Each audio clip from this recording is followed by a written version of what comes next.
Good evening and a very warm welcome for the final time to Clover Park in Port St. Lucie, Florida on the last day and the ultimate game of the 2020 Baseball Americas qualifier from the World Baseball Softball Confederation, as tonight a ticket to the Tokyo 2020 Olympic Games will be decided here in South Florida. Hi everybody, my name is Tyler Maugg. Great to have you alongside for this one with my partner Craig Durham. This evening a matchup between the world's number 2 from the United States and the world's number 8 Venezuela, as today, if the United States is able to come away with a win, this team will punch its Olympic ticket and join the 4 already qualified squads for the Tokyo 2020 Olympic Games coming up here just next month, inside of 7 weeks away, as we get set for first pitch between these two teams.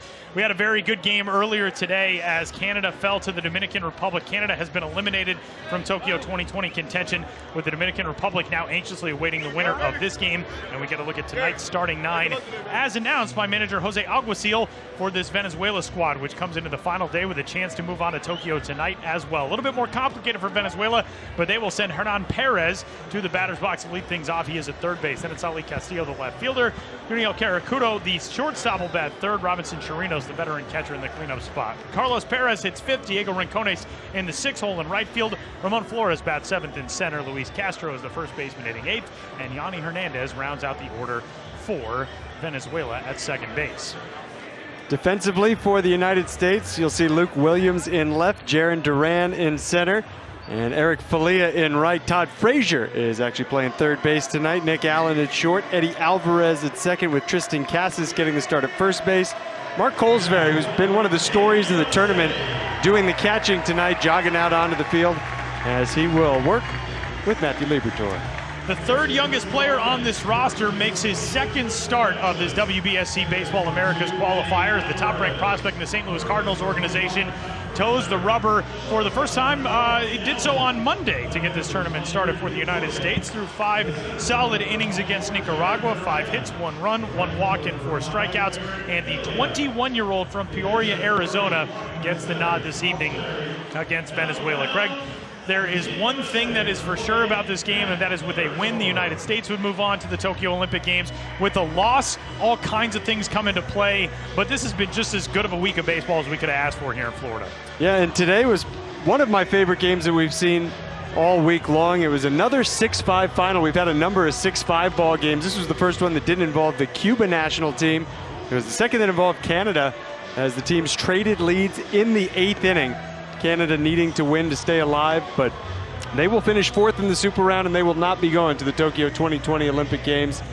Tip of the cap to a Dominican Republic squad for winning that one in the bottom of the 8th. Here is a look at the Super Round standings. As you can see, the United States the only remaining unbeaten. So with a win tonight, nobody else could catch the U.S. This is the final game of this Baseball Americas qualifier, and that team would be on the road to Tokyo, having reached its final stage. The Dominican Republic now awaiting the winner of this game. If it is Venezuela, then as you can tell, that would give us 3 2-1 teams, and everything then would move to the qualifying protocol, which come from originally a head-to-head situation, but that would be kind of a roundabout circumstance with these 3. They all would have beaten the other. The United States beat the Dominican Republic. The DR beat Venezuela. Venezuela would have tonight beaten the United States in that circumstance. So then it goes to runs scored, runs allowed, formulas that are put together, and much smarter people have been working around the clock in laboratories with white coats on and beakers and flasks and all kinds of things to figure out the TQB, which will determine who moves on if Venezuela gets the win tonight. But 9 innings or more will decide that, and we will see by the end of the evening who is standing behind that Tokyo Here We Come sign here in St. Lucie, Florida. Our 4-man umpiring crew, Julio Tibabillo, will call the balls and strikes behind home plate. They were just waiting on Elvin Jimenez from Venezuela, who is back down the tunnel, maybe an equipment issue, but he's out there now. Fabrizio Fabrizi from Italy is at second base, and Edwin Hernandez from Puerto Rico is at first. There's the United States veteran manager Mike Scioscia, 19 years as the pilot of the Los Angeles Angels of Anaheim, and now doing something very different here in his baseball career, getting a chance to lead this USA baseball team, and hoping is Mike Scioscia that he will become just the second USA Baseball manager and the first since his longtime mentor and a hero in his life, Tommy Lasorda was the man to lead the United States to gold in the Sydney Games back in 2000. And the first pitch is bounced out too short and past a diving Nick Allen, and Hernan Perez serving notice that this team is going to be aggressive as he slides into second off of that throw. Man, first pitch from Hernan Perez going after it. And it's 7:02 in the evening. Venezuela with a base runner aboard right out of the gate in scoring position. He caught everybody by surprise, stretching what off the bat looked like it was just a routine single up the middle, turning it into a double. Bobble out there in center field, it looked like, by Jaron Duran. So a little bit of a problem. As of right now, is up there as a hit for Perez. Let's see if there is an error added to that play that allowed Perez to advance to second base. But just like that, man in scoring position in the first offering to Ali Castillo. Matthew Liberatore goes back with an off-speed pitch and gets a swinging and missing strike one. Liberatore from Peoria, Arizona, as I noted, born on November 6th of 1999, just 21 years old, the third youngest player on this roster, and one of the youngest pitchers on this roster. Gets the nod in this massive game here today for the U.S.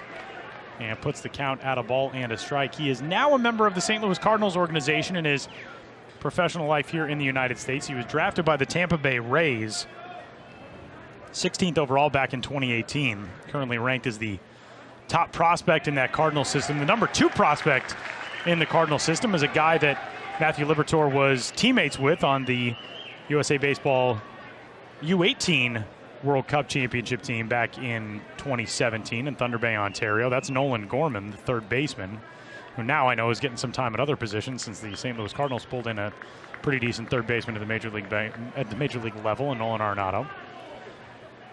2-1 pitch on the way from the young Cardinals left-hander. Perez dancing off of second, and it is 3 balls and a strike as Liberatore finding himself in a little bit of trouble here through the first batter plus. Credit Perez for the aggressive approach, jumping on that first pitch. It is in our play-by-play log as a double, and the 3-1 misses low for ball 4. So Venezuela right out of the gate with runners at first and second, and getting in to the heart of the order, and Yuniel Caracudo, the shortstop, who has really not hit all that well. He's in the 3 spot here tonight, but just a 133 average, 235 on base percentage, and a 400 slugging percentage. Venezuela's fans already electrified here in the top of the first. And how about the crowd we have tonight? The ballpark only allowed to be at 50% capacity, and we're pushing that already. First offering to Caracudo into the dirt. And already Mark Colesbury wants a word to try to settle down this left-hander, Matthew Liberatore, who has started his season this year in AAA in minor league baseball here in the United States. He had never pitched above the low A level, which is 3 steps down the ladder in minor league baseball in the U.S. from where he is this season. Now, that was back in 2019. There was no minor league baseball season here in the States in 2020. And this year with AAA Memphis, not a real easy start. Now, granted, he is extremely young for that level and had never pitched in either of the 2 levels under the AAA level, but an 0-3 start and a 5.48 ERA through 4 outings so far this year. I believe his last start was his best one for Memphis before coming here to be part of this USA Baseball roster. 1-0 becomes strike 1 as the count is even. This Venezuela roster going into yesterday had been extremely impressive on the pitcher's mound. This is not a team that has hit a ton yet in this tournament, but then yesterday they got rocked for 14 runs by the Dominican Republic, which rallied for a 6-5 win over Canada today. An offer there on that bunt attempt, and the count is now 1-2 on Caracudo. It's kind of a half-hearted bunt attempt there. And a little odd on a 1-1 count with your 3-hole hitter up. If you're going to have him bunt, but having already seen a couple of pitches, kind of strange. Perez dancing off a second. Eddie Alvarez close there. High on 1-2. The big bat of Robinson Chirinos in the on-deck circle. 6 of Libertor's first 10 pitches out of the strike zone.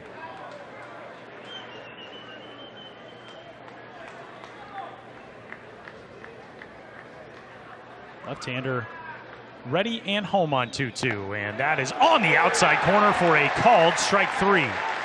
Big first out of the inning as Libertor secures strikeout number 1, sits down Caracudo, and that'll bring in Chirinos.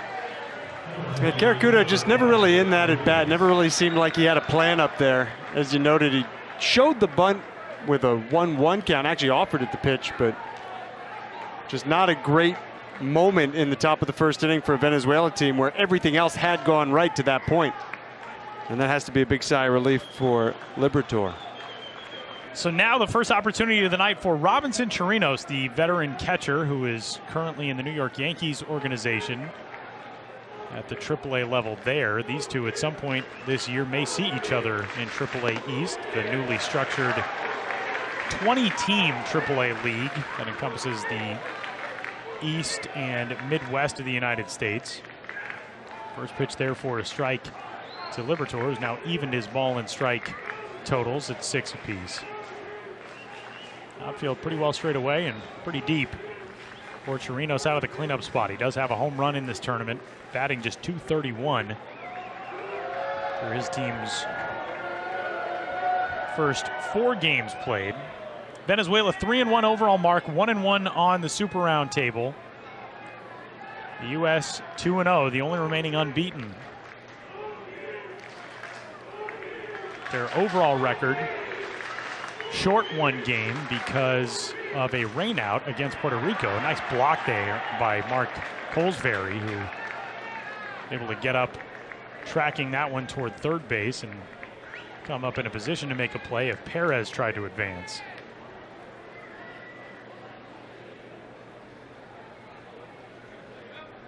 Venezuela just cruised through the group stage with the 3-0 record. They finished on a high note of 5-0 victory over Canada.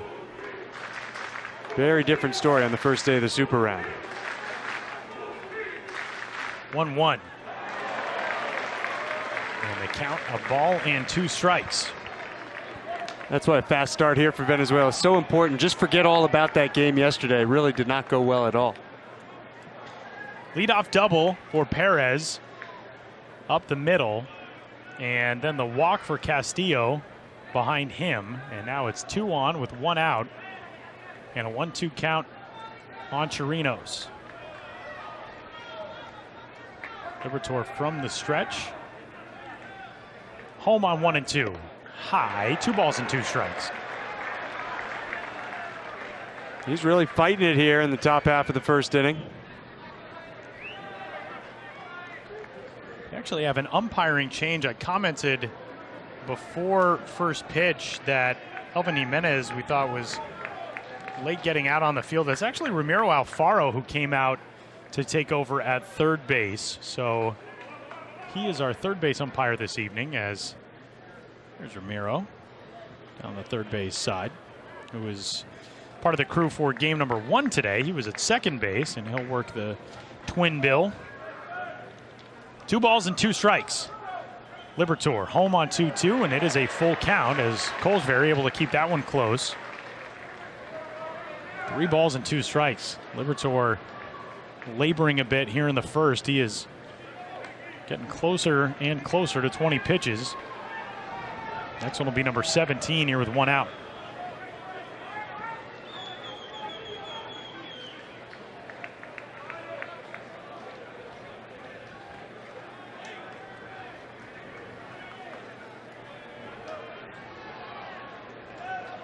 Three-2 offering coming, and that is ball 4. Second walk of the inning issued by Matthew Libertor, and they are loaded up now for a dangerous hitter in Carlos Perez. Perez has been the only guy in Venezuela's order who's been scorching hot throughout the tournament. 8 for 15. A couple of home runs, 6 driven in, a double as well among his 8 hits. Not where anybody wearing the red, white, and blue wanted to be here in the top of the first inning. And everybody in the bullpen has to be on notice at this point. there's any good news for Mike Scioscia, it's that the entire staff, you'd imagine is available with nothing to play tomorrow. The veteran Edwin Jackson has stood up down the left field line. You got to see him in action in the game that USA Baseball played at West Palm Beach on the second day of the tournament. He pitched in that game. Only briefly. And a guy who obviously has made starts throughout his lengthy major league career and could be somebody to count on to get some depth. This is the first time that Matthew Liberatore has really dealt with a ton of base traffic. He did have a bit of a tough second inning against Nicaragua. He only walked one batter in that game, and he puts ball one in here to Carlos Perez. It was not a very confident looking pitch. Liberatore, in all of his minor league starts this year, has only had one with more than one walk.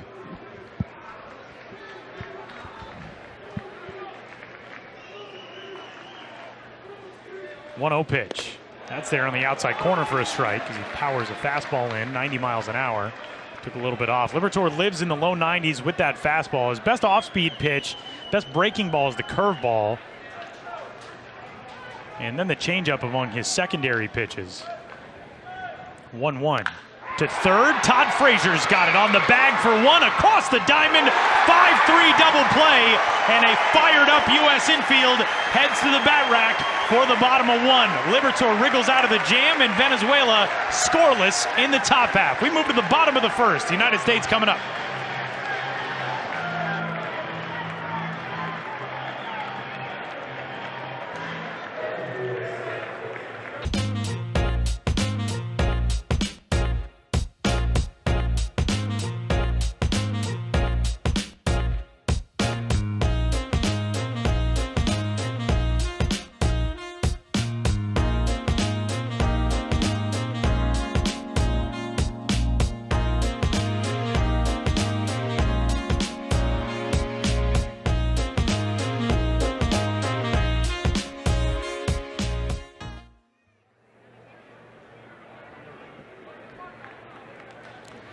Left fielder Luke Williams will lead things off for the United States here in the bottom of the first inning as he takes the first pitch from longtime Major League veteran, 15-year big leaguer Anibal Sanchez. High for ball one.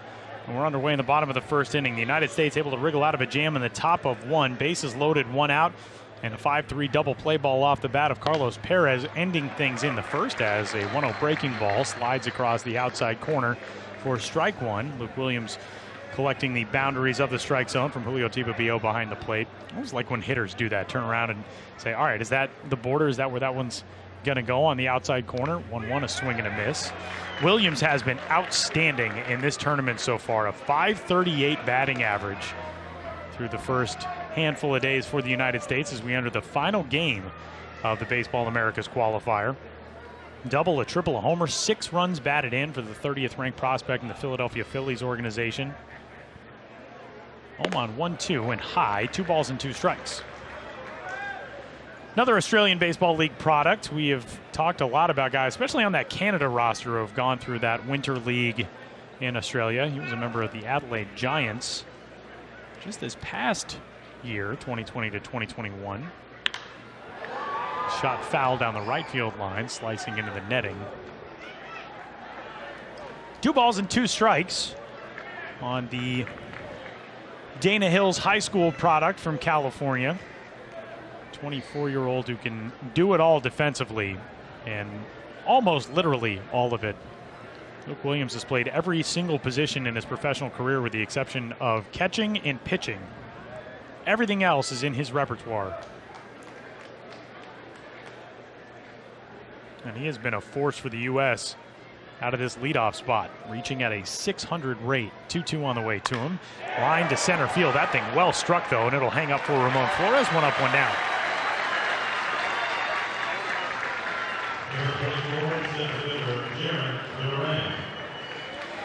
Here is the starting 9 as announced by United States manager Mike Scioscia. Williams flying out. Jarren Duran of the Boston Red Sox stepping in right now. Then it's Todd Frazier, the third baseman, and Eric Falia, the right fielder. Tristan Casas, also the Red Sox, in the 5 hole. Then it's Eddie Alvarez of the Marlins batting 6th. Mark Colesbury, the Cincinnati Reds prospect, hits 7th. DH is John Jay. He'll bat 8th. And the Oakland Athletics' Nick Allen bats 9th. Castillo, Flores, and Rincones left to right in the outfield. Hernan Perez starting at third, Querecuto at short, Hernandez at second, and Luis Castro, very talented defensive first baseman for Venezuela, with, of course, Robinson Chirinos doing the catching. For the heart and soul of this Venezuela team.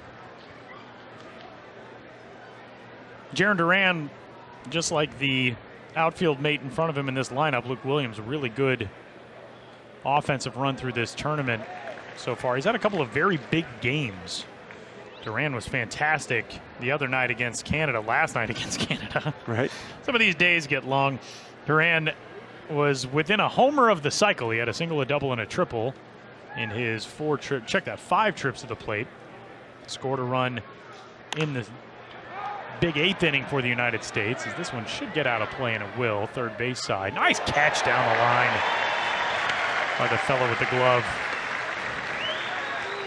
The top 3 in the lineup last night for the United States combined for 2 homers, 2 doubles, a triple, and a single. They scored a total of 5 runs between them. Great start. And you see the same 3 guys obviously there tonight: Williams, Duran, and Frazier.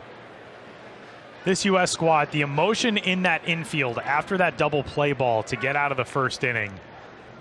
You can tell how much this night means to this team already. 1-2 pitch is a breaker that didn't break, and it's 2-2. 65 miles an hour out of the right arm of Anibal Sanchez. Mike Scioscia, he and his squad have been together for really just not even 2 weeks. He said in our pre-tournament press conference that they had been putting the roster together essentially up until the day it was due. Had some guys who they were hoping would be on this team. As a half-hearted swing there from Duran, who's gone on strikes. First K of the evening for Sanchez, and 2 gone for Todd Frazier. There were some guys that they wanted on this roster who ended up getting called up or shuffled around in their professional careers here in the States, including a starting pitcher who would have been a fearsome guy to have in this rotation, and a teammate of the gentleman on the right side of your screen there, the young starting pitcher Simeon Woods Richardson. Alek Manoah, a Toronto Blue Jays organizational teammate of him, was a roster hopeful and then got summoned to the major leagues, made his big league debut for the Blue Jays against the New York Yankees. Todd Frazier started to come alive at the plate. He had a home run last night. Nearly had a home run a few days ago that was called foul. He'll bounce this one out over the head of Hernan Perez, who was able to knock it down on the backside of his body. But Frazier is aboard with a 2-out single. No rain here today, so a lively bounce off, I think, the dirt. That thing was really high up in the air. And with Frazier running, if Perez comes down cleanly with that, he might have a chance to make a play. But he was already into the spin and didn't see it cleanly into the glove. It is ruled a hit. And the inning continues. 2 outs and Eric Falia at the plate. A guy who is a strike zone master, as we were discussing yesterday. Falia in this qualifier has walked 2 times and struck out 4 times. That is very much atypical for him. In his professional career in minor league baseball here in the U.S., he has struck out 115 times. He has walked 184 times. That is a skill set that, especially for an outfielder and a guy who hits with some pop, you just don't see that often.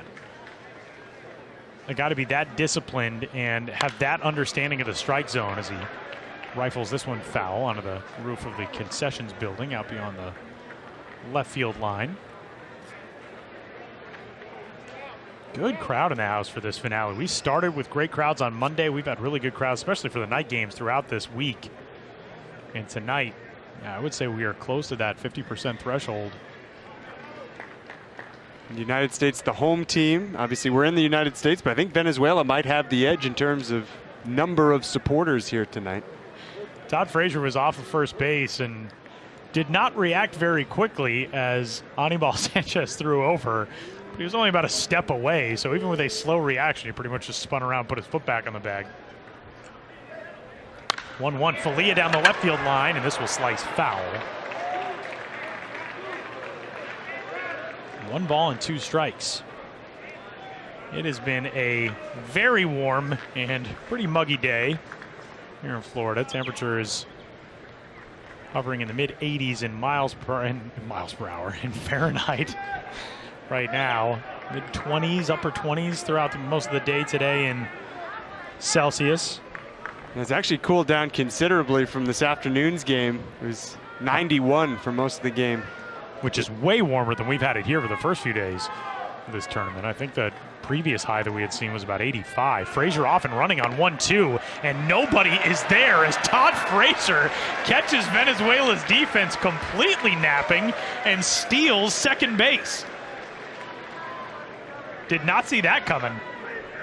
Now that can't be a good feeling for Anibal Sanchez or the infield, but look at that. Middle infielder so far off the bag, no chance that anybody was going to be there in time to receive a throw. Smart heads up base running, and Frazier gets himself into scoring position. That is one of the many reasons you have veterans like that on your roster. 2-2. Falia drives it well to center field. Backing up on it is Flores, and in front of the warning track, he'll put it away for the final out of inning number 1. So Todd Frazier's stolen base left aboard, and we head into the second inning. The United States and Venezuela scoreless in the final game of the final day of WBSE's Baseball Americas qualifier from Port St. Lucie, Florida. Top of the second inning, Matthew Liberatore able to get out of a jam in the top of 1 thanks to some help from his defense on the ground ball that he induced off the bat of Carlos Perez. Inning-ending double play with the bases loaded. And as we head into the top of 2, it'll be 6, 7, and 8 for the Venezuela national team. Bounding ball foul off the bat of the 6-hole hitter, Diego Rincones. 200, 250, 400 his slash line. Way up high on 0-2.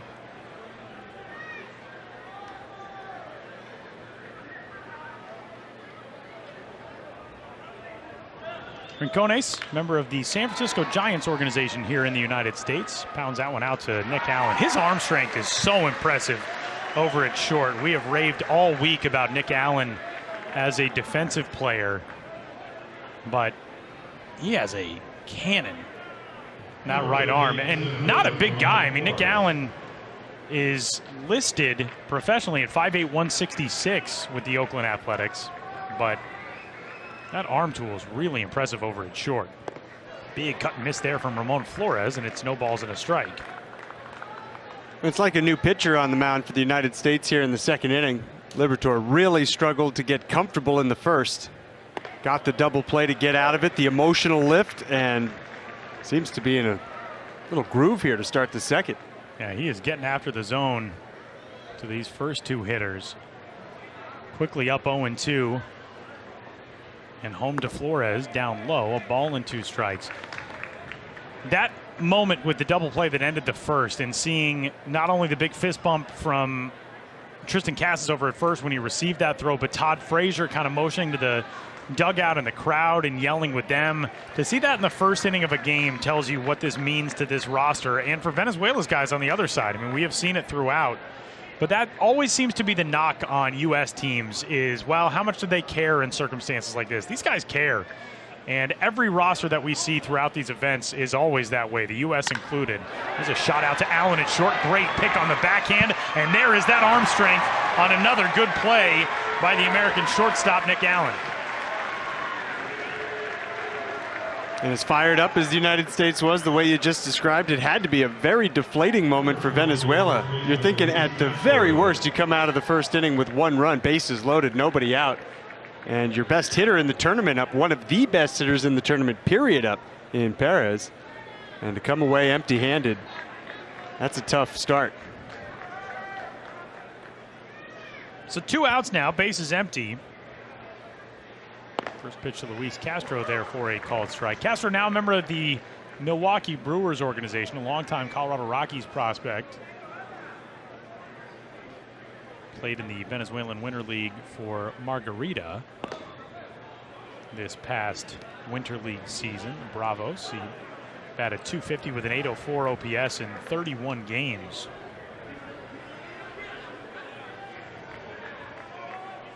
Home on 0-1 after that pitch was called off due to the time call. That's the third 0-2 count of this top half of the second inning.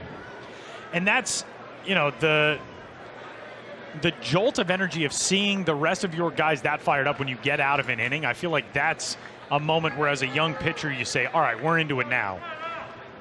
And you settle in and find your groove as Liberatore comes home on 0-2 and bends that breaking ball into the dirt.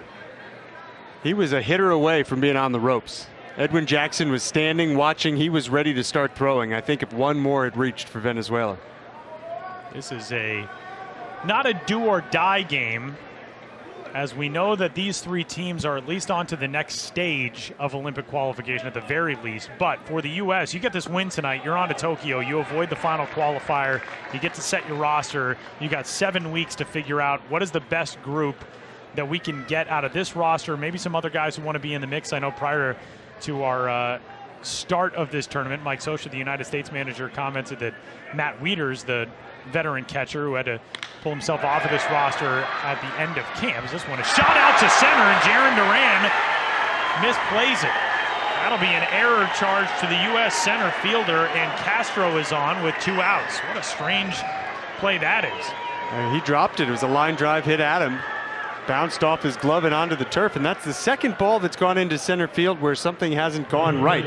The other being the base hit for Hernan Perez to start the game, where he wound up on second. You could see in the replay of that base hit, which was ruled a double, that something happened. There was a ball picked up off the ground. I didn't see if it was on the throw or maybe a bobble picking it up, but 2 balls into center field, both issues here for Jarren Duran.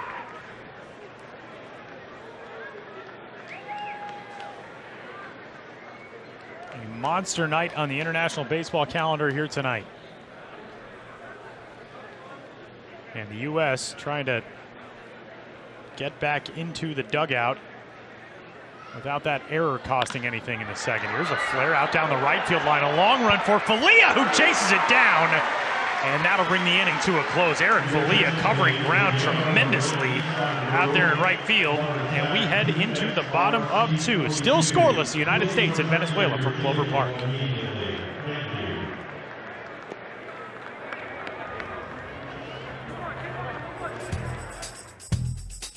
And a runner left on for Venezuela in the top half of the second inning. And we go to the bottom half.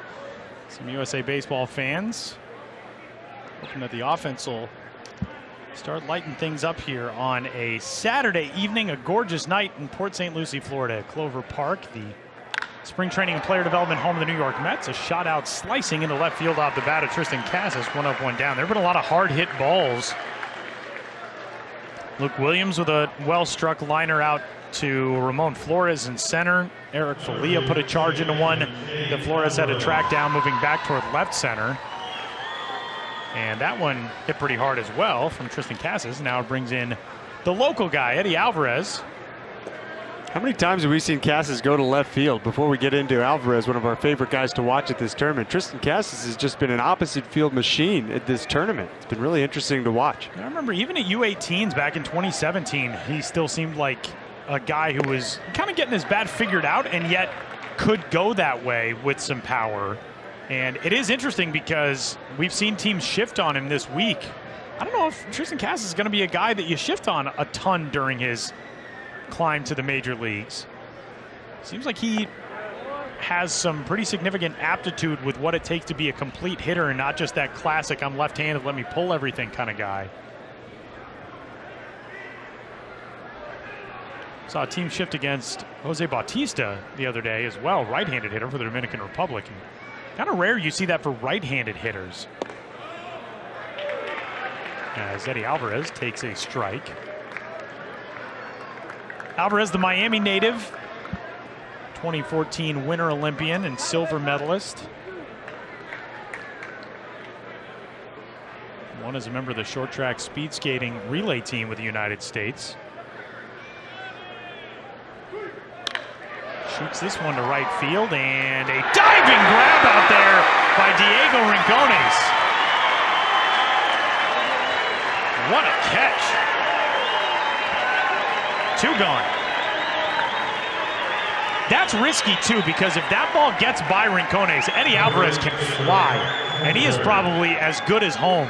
Yeah, you would have gotten to see that speed the speed skating instincts kick in, just floating around the bases. What a catch by the young right fielder for this Venezuela squad. Diego Rincones, 22 years old in the San Francisco Giants organization. Actually, not even yet 22. He'll be 22 next week, late next week. So 2 gone, bases empty. Now Mark Colesbury out of the Cincinnati Reds organization. He's been really impressive too. Colesbury, I mean, the numbers are absurd. 500, 692, 1250 his slash line. But the way he's handled his pitching staff, his approach at the plate, he got hit by a pitch 3 times last night. Just a guy who can find his way on, makes things happen when he's on the base pass, runs really well. He's a fun prospect. Colesbury now finding himself in a 1-2 count. Another guy who's familiar with all of this area. Maybe not exactly this area in South Florida, but he's a University of Florida product, a native of Eustis, Florida, as that one is off the corner, 2-2. Currently with the Double-A Chattanooga Lookouts in the Cincinnati system, batting .349 to start his minor league season with a .1091 OPS, and he is, if anything, been even better than that here. 2-2 from Sanchez. And tight, 3 balls and 2 strikes. Hear that Ponche strikeout. Kind of has the sound, if you're listening and you don't know what the chant is, it kind of has the sound of, for American fans, let's say, like a college basketball game when a crowd is upset with an official. Sort of sounds like that chant, but it is not. 3-2 is hit well to left. Moving back in, reaching up over the head. Ali Castillo couldn't play it, and it's a 2-out full count double for Colesbury, who puts himself in scoring position. There have been balls hit well to all fields already in this game. Going right back to Luke Williams leading off the home half of the first inning, rocketing one out to center. You've had Casas hard to left, Alvarez hard to right, and now Colesbury unloading on this ball to left field. Not a great route from Castillo either. Weirdly, the weakest hit ball so far by the United States was Todd Frazier's single. The only hit until that one. Frazier, and he hit it fine. It was just on the ground, a high bouncer that got over the head of Hernan Perez over at third. And now to John Jay, designated hitter. John swings first pitch and bounces one to Yanni Hernandez, and no trouble to get the out there and retire the side. The U.S. with 2 out base runners in each of its innings so far, leaving a man aboard in both. And we head to the third. Venezuela and the United States all scoreless from Clover Park.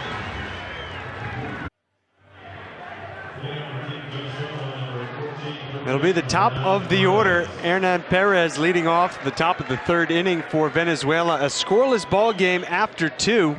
2 hits for the United States, 1 hit for Venezuela. Matthew Liberatore will hope to go through the top of the order with relative ease compared to how it went in the first, when 3 of the first 4 reached base safely. And Carlos Perez grounded into a double play that got him out of the jam. So Mike Scioscia was having a quick conversation with one of our umpires before we got this top of the third started. And now 1-0 pitch is hammered out to left field, turning around on it. Williams is going to watch it go. Hernan Perez, 1-0 Venezuela. He has seen 3 pitches, and he's got a double and a homer. And he hit a grand slam yesterday. Perez putting this team on his back.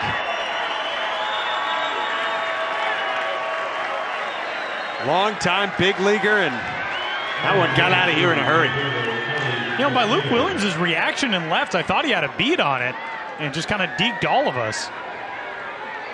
That thing was crushed. 90-mile-an-hour fastball, and now a pitch inside. It got past Colesbury.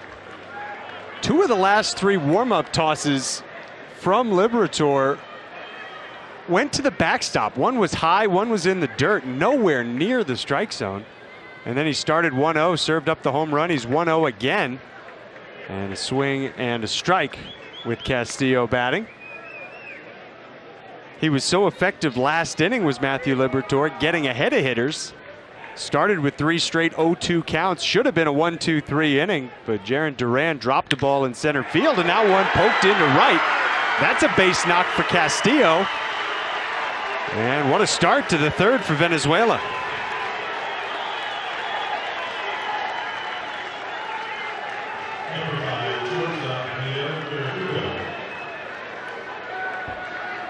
Pitch hanging right out over the heart of the plate. Castillo spanking it into right field. And now Kerakuto, who's had a really tough time in this tournament, has never really looked comfortable at the plate. And the Venezuela fans getting into it here. Toss over to first to check on Castillo. It's interesting, Ali Castillo has attempted a tournament high 3 stolen bases. He's been caught stealing twice, also leading the tournament. Cass is holding him on. Ahead of the first pitch to Kerakuto. That misses for ball 1. Uniel, just 2 hits and 16 tries in this tournament. He's made his hits count at least, a double and a home run.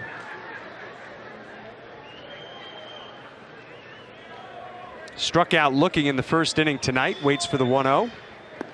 And moves ahead 2-0. And some more stirring in the United States bullpen down the left field line. The bullpen's in play here at Clover Park. Spring training home of the New York Mets. Facility that stays busy year-round. It's the player development headquarters for the Mets.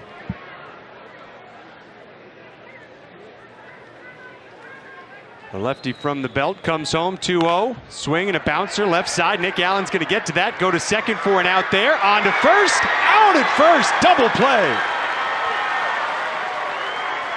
Kerakuto going to the head-first dive. And there's 2 gone in the top of the 3rd inning. And again, this is all because of Nick Allen. Nick Allen's skill. Watch the way he positions himself getting to this ball. He is already in position to make that flip. So many guys will grab that on the backhand and try to transfer. Nick Allen is so quick that he can get to that ball and be semi-rounded on it to be able to get the sidearm throw to second base. And the efficiency of that, coupled with a very strong throw by Eddie Alvarez. And man, how about Tristan Cass's reaction looking at the umpire and already yelling, yeah, when he got that ball.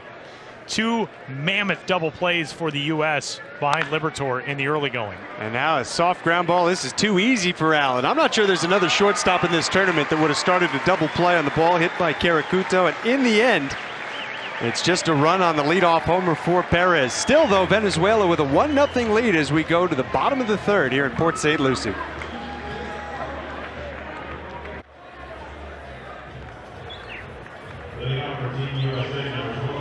1-0 Venezuela. That man, Hernan Perez, the difference so far. This big swing leading off the 3rd inning. Just enough height to clear the wall in left center field. And the rest of the top of the 3rd belong to Nick Allen, who will lead off the bottom of the 3rd. United States shortstop in the 9 slot. And he takes ball 1 low. Anibal Sanchez, Venezuelan right-hander, staked to a lead. Nothing new for him in this tournament. He was staked to a 3-0 lead in his other start. That was back on Monday. A game which Venezuela won 6-5 against Cuba. 1-1 pitch missing away, 2-1. It was 3-0 Venezuela in the first, 4-0 Venezuela after 3. But then the second time through the order, Sanchez ran into some trouble. Cuba scoring twice in the 4th, knocking him out of the game in the 5th before he had recorded an out. The final line was not a particularly good one for Anibal Sanchez. 4 innings, 8 hits allowed. He gave up 3 earned runs, walked 1, struck out 2. He's given up 2 out hits in each of the first 2 innings tonight, but otherwise has stayed out of trouble. And Allen gets a little piece of it to stay alive.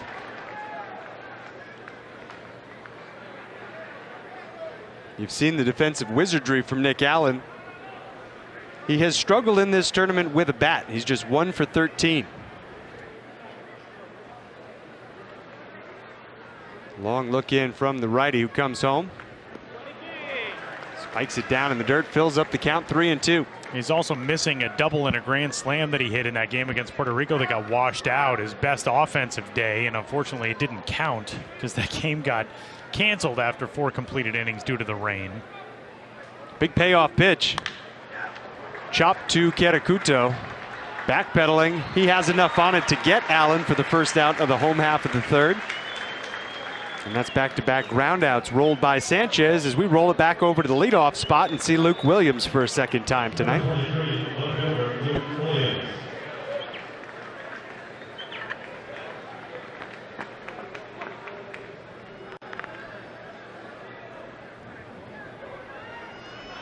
Tyler read you the numbers he's put up throughout this tournament. First time he came to bat.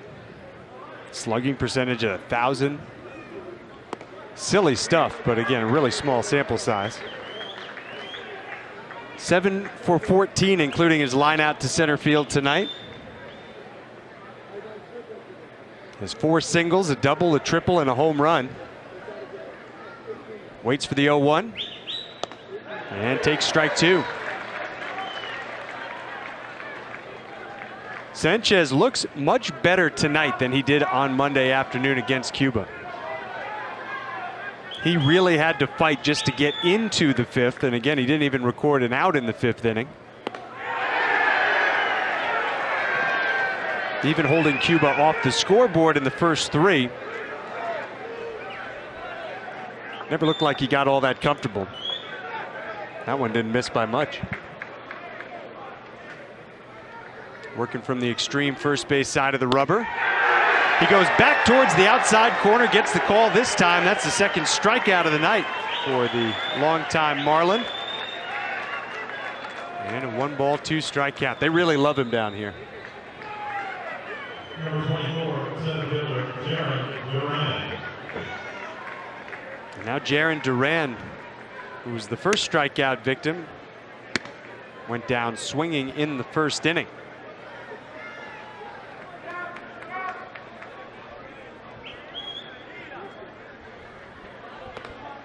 Another young guy with a full tool bag.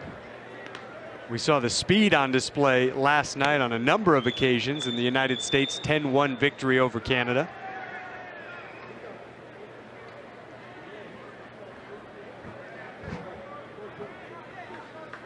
He's 6 for 16 with a double, a triple, and 3 driven in. 1-1.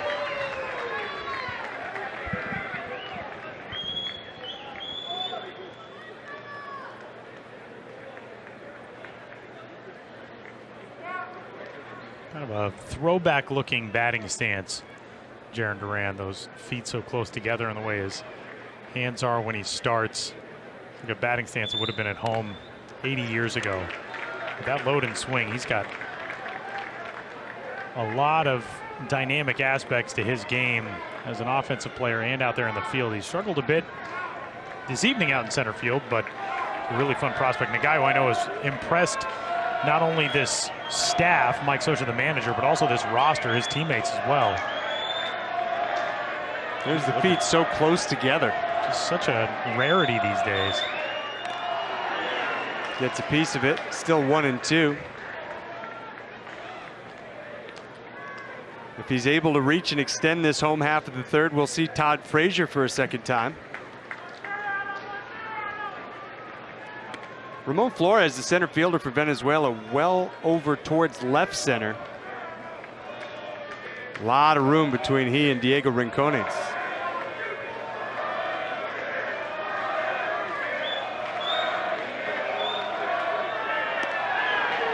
There's the 62-mile-an-hour breaking ball that we've seen from Sanchez a couple of times tonight. 65 last time. Not great command on it. I don't know if he's just kind of losing the handle when He's trying to release that pitch, or if it's something that he's working on. In either case, it's 2-2. And he goes back to number 1, 89 miles per hour, leaves it upstairs. And a full count. Sanchez, 37 years old. Made his major league debut 15 years ago. That great rookie season with the Marlins when he finished 9th in Rookie of the Year voting despite a 10-3 record and 2.83 ERA.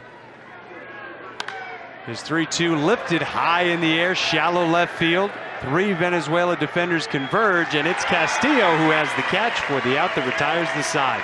United States goes in order in the 3rd, so we're off to the 4th. 1-0 Venezuela. Beautiful night for baseball Saturday night at Clover Park in Port St. Lucie, Florida. 1-0 Venezuela on top of the United States after 3. Greg Durham and Tyler Maughan, happy to have you along with us here for the last game of the WBSC Baseball Americas qualifier. It has been a busy week in South Florida. This one means a whole heck of a lot for both of these sides. It's pretty simple for the United States. If they win this game, they will compete in the Tokyo 2020 Olympic Games, the baseball competition anyway. It is now set to begin in fewer than 50 days. If Venezuela wins, that would create a 3-way tie atop the Super Round standings. And things get very interesting in the event that Venezuela wins tonight. So we'll wait until later on to start talking about those possibilities. But Venezuela does have the early lead. And another ball off the bat of Carlos Perez finds Todd Frazier at 3rd. Last time it produced a double play. This time a leadoff ground out to start the 4th. One of my favorite USA Baseball design elements. In fact, you see the right side of Todd Frazier's hat and the flag there, and you might think to yourself, well, the flag is on backwards. The flag follows, I believe it is the U.S. Armed Services flag code with how it's displayed on uniforms. That's the New Era side of the cap on the left side. Todd Frazier will do us a favor and look the other way. We can get a look at that flag again. But so the stars always lead the way. The stars are always on the front, whether it's a sleeve or the cap or whatever it is. That was, I remember, included in the USA Baseball notes. There it is. A couple years ago for Premier 12. And that's when I knew that Brad Young was one of those weirdos like me who's very into those design and uniform elements. But I love that when USA Baseball's got these threads, the home white uniforms or the caps or the road grays that we've seen, or at the youth levels we've seen the blues that have always been one of the main rotation pieces as well. I do like that footwear for Matthew Liberatore too. Liberatore's 3-1 pitch fouled straight back, so it'll go full on Rincones, who grounded out to short. Before we leave the uniform topic entirely, I feel like we may have discussed this in tournaments past, but I had a listener reach out and say that the S in the USA really reminds them of a strip of bacon. And I had never really thought that before, but now that's all I can see as we get a swing and a miss. Rincones down on strikes. One thing I've thought for a while now is how much or how soon we might see these uniforms get an update. Nike taking over the Major League Baseball uniform manufacturing last year. Nike's done so much with U.S. Soccer and USA Basketball and all of that. And this is a pretty iconic look for a lot of people with USA Baseball. This is the look that the United States won its lone Olympic gold medal in 2000 in Sydney. Its first World Baseball Classic title, last time out in 2017 in Los Angeles. But you know, once Nike gets its hands in on something, there's likely change coming. I noticed in Venezuela yesterday, all of their players had Nike pants on. Bounding ball up the middle. Allen, short throw from the first base side of the second base bag and down in order. Very quietly goes Venezuela in the top of the 4th. Still 1-0 though, with the United States coming up down a run when we come back. Hits so far for Venezuela. No runs, 2 hits, and 2 errors charged against the United States after 3.5. Here's a trio for the United States that should make some noise. Todd Frazier, Eric Falia, and Tristan Casas. Big test for Anibal Sanchez, his second time through the lineup. Frazier singled, slamming one into the ground that wound up in and out of the glove of third baseman Hernan Perez. That was in the first, and now he gets one down, dunking it in front of Ramon Flores in center field. The leadoff single on the very first pitch of the home half of the fourth for Frazier. You know, Todd Frazier is another guy who on this roster and in this lineup, you could understand if, well, he's a major league veteran, a guy who would really love to find a job again in the big leagues, struggled at the start of this season with the Pittsburgh Pirates. I really don't think Todd Frazier is thinking about anything other than doing the absolute most for this roster at this time. And I relayed this anecdote yesterday. I got in the elevator with him yesterday morning prior to the U.S.'s matchup last night with Canada, and he said, now's when the real fun starts. Falia gets under it, gets a hold of it, gets it out to right field pretty deep, and this ball's gone! 2-1, the United States takes the lead in the fourth.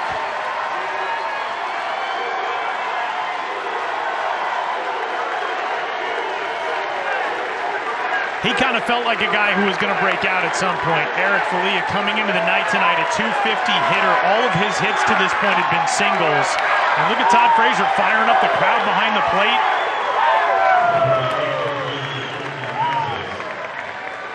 This is, I mean, you called it. This is the part of the order that has to do damage if this team is going to come away victorious tonight.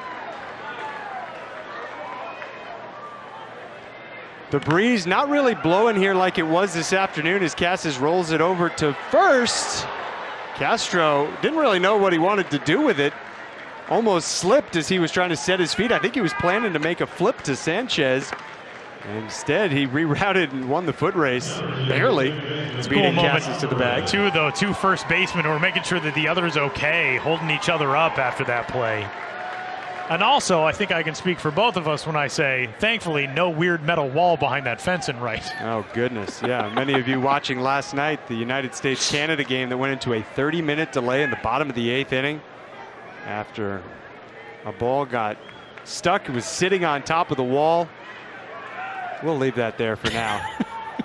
No need to revisit that. Let us never speak of it again. That was a weird bottom of the 8th inning. It was a 3-1 game, and that play, when it was all said and done, made it 4-1 the United States. They added 6 more in that bottom of the 8th inning.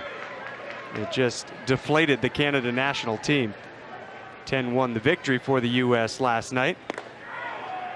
And now a pitch from Sanchez to Eddie Alvarez that misses, leveling the count at a ball and a strike. Eric Falia feeling pretty good after he sent that one high into the twilight sky. But the breeze not blowing like it was this afternoon made it very hard to hit a ball out to right field. And now a bunt pulled along the third base line. Not a great bunt by Alvarez, an easy play for Castro, who's made 2 unassisted plays on the heels of the Falia home run. There's 2 gone in the last of the fourth. It's not a bad idea with Eddie Alvarez's speed, but he just did not catch that ball with the bat quite as much as you would have liked to deaden it up the first base side, especially with the guy who fields his position pretty well over there in Luis Castillo. But yeah, I mean, you called it on that home run. That thing was a rainmaker. That was so high up there. That's what I thought we were both thinking was there's no way that's going to carry out of here with the way the wind is blown. And if that had been hit this afternoon, I'm not sure it would have gone. It was a really gusty breeze all day. Ball's flying out to left field. We didn't see anything even come close to the wall in right. This afternoon, an instant classic, really. Game between the Dominican Republic and Canada. DR winning it 6-5, keeping their hopes of a Tokyo 2020 Olympic berth alive. A foul ball into the seats behind first base, so it's 0-2 on Mark Colesberry, the catcher, who doubled in the second. He just keeps hitting. Colesberry with a double, 2 home runs, and a couple of singles. As Tyler noted, he was hit 3 times last night.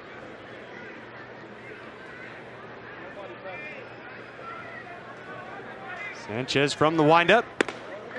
Fastball high at 90 miles per hour.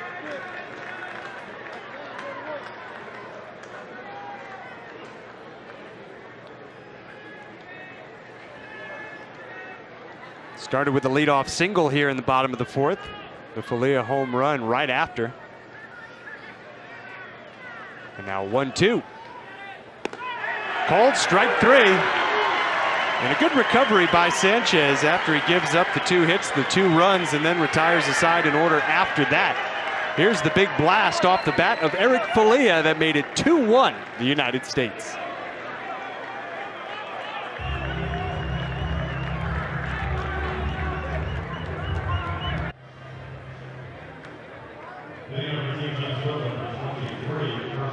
Eric Falia, the hero to this point for the United States. A 2-run homer in the bottom of the 4th inning has given the U.S. its first lead of the evening. Back at Clover Park in Port St. Lucie, Florida, the final game of the Super Round of the Baseball Americas qualifier in the World Baseball Softball Confederation, as tonight we will know who is on to the Tokyo Olympic Games here in 2021 from this Americas region, in the United States with the lead now over Venezuela 2-1. Matthew Liberatore back out there. He has really settled in 2 of his last 3 innings. This ball skied off the facing of the roof overhead. Liberatore faced bases loaded, 1 out in the first, got out of it with a double play ball off the bat of Carlos Perez. Then saw just 1 base runner in the second. Gave up a leadoff solo homer to Hernan Perez in the third and a single behind it, but got some more help with another double play. And since then, he's retired 5 straight, including a 3-up, 3-down inning in the fourth for his first such frame today. And he really needed that nice quick 4th inning. Now facing Luis Castro, reached on an error charged to Jarren Duran in center field back in the 2nd inning. There is a second error up on that board, and we kind of both thought that this was probably coming at some point. Hernan Perez, when he reached on that leadoff single in the 1st inning, there's now an additional error up there charged to Duran on that bobble that enabled Perez to go to second base. So that has been changed to a hit plus an error. It's not often you see a 2-error night for a center fielder, especially by the 2nd inning. But that's how it was here tonight, as this ball shot foul the other direction. Not to mention one as talented as Jarren Duran. Yeah, definitely kind of a strange night for Duran. As with a 1-2 count now, Castro will step back in. Liberatore comes home to him, and a breaking ball pounded foul third base side. This is the first time we're seeing Luis Castro in a game since Tuesday. He played the first 2 games of this tournament and then sat in the next 2. Wondered if there might be an injury issue there, because he had looked really good at first base. Still hitless in the tournament, but obviously well enough to be back out there tonight. 1-2, little Nuke Lelouch fastball into the screen behind the plate. 2 balls and 2 strikes. I have a very important correction to issue, and that is that Brad Young, the Senior Director of Media Relations for USA Baseball, I meant to call a good weirdo back when I was talking about the uniform conversation, but I neglected to add good in that discussion of the item in the game notes that I loved so much last year from Premier 12. Does that make it any better? I don't know. We'll see. We love Brad. We'll see on the tweets. We do. Brad's fantastic. This USA Baseball staff is fantastic. Baseball Canada, we finally got a chance to catch up with Adam Morissette earlier today as well. All the media relations staffs with these teams, and of course here with WBSC. This has been another great week, and a 2-2 called, strike 3 on the outside corner. I don't think that was on the swing. I think that was just on the pitch, which was right there, and Castro gone on strikes for the 3rd K of the day for Matthew Liberatore. 1 up, 1 down here in the 5th. That is now 6 straight retired by the left-hander since that single through the right side. That is a tough pitch to lay off of, and Castro may have been able to, and it didn't matter because the pitch was the strike call anyway.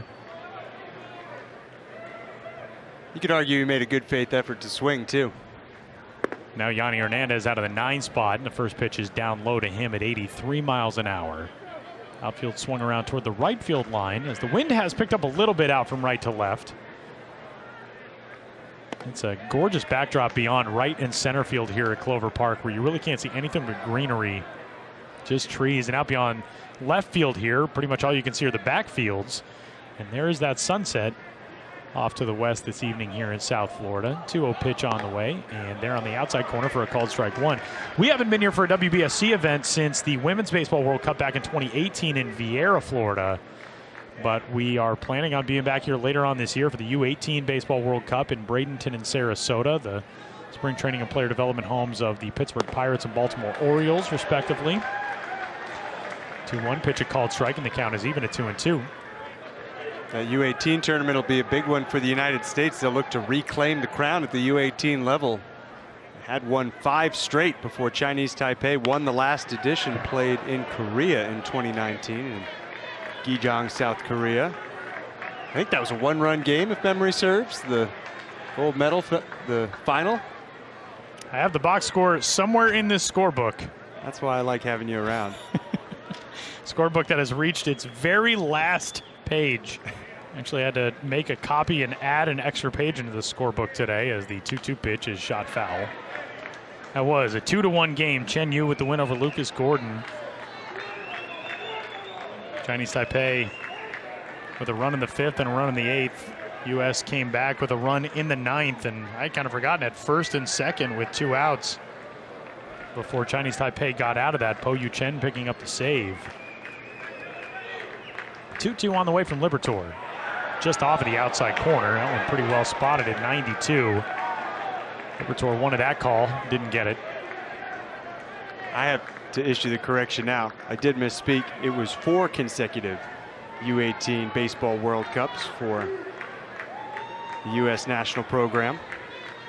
Libertor, a huge part of their last one in 2017. He got the start in the final.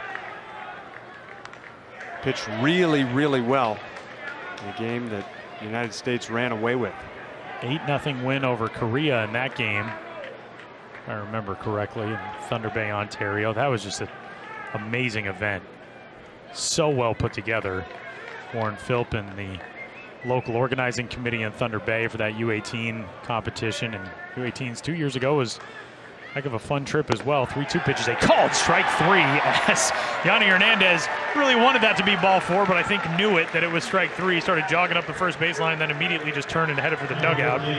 So back-to-back strikeouts, and 3 of the last 4 now retired via strikeout by Matthew Libertor. And with 2 gone, we'll go back to the top of the order, and Hernan Perez, who has seen 3 pitches, laced a single, reached second on an error back in the 1st inning, and belted a leadoff homer in the 3rd. Libertor in that tournament, which was less than a year before he was drafted by the Rays, he wound up 2-0, 12 innings, 13 strikeouts, didn't allow an earned run. That U.S. pitching staff, 5 runs as a team allowed over 8 games, 3 of them earned. I mean, that roster, we've already seen guys from that roster in the major leagues, and that was a U18 tournament 4 years ago. Ryan Weathers, who was a pitcher on that staff, has been with the San Diego Padres already. 0-2 pitch is up high, 1-2. Tristan Cassis, first baseman tonight for the United States. Part of that team, big part of the offense for that team. He was the MVP of that tournament. 1-2. Nice job holding up there by Perez. 2 balls and 2 strikes. Libertor in that 1st inning, it really felt like, man, this is maybe going to be a slog. He is still just at 75 pitches now in the 5th. Conceivably, you could run him out there for the 6th. Now, I'm not sure what exactly the parameters are from the St. Louis Cardinals on his usage. This is his 2nd start of the tournament. 2-2, he's into the dirt, 3-2. He'll go right back to the AAA Memphis Redbirds after this qualifier is over, and then could well be part of this pitching puzzle for Tokyo if the United States advances tonight. Full count offering on the way to Perez. Out to the left side and under the glove of a lunging Nick Allen and on into left. Hernan Perez, like you said, Craig, he is putting this Venezuela team on his back now. 3 for 3 And going back to yesterday against the Dominican Republic, Perez with hits in his last 5 at-bats, including 2 homers and 3 singles. And a visit to the mound, and Mike Scioscia was trying to get Matthew Liberatore through 5, and instead he will go to the bullpen here in the 5th. So 2 outs, the U.S. starter will depart. Brandon Dixon will come on to take his place, and we'll tell you about him when we return with the United States out in front 2-1 over Venezuela.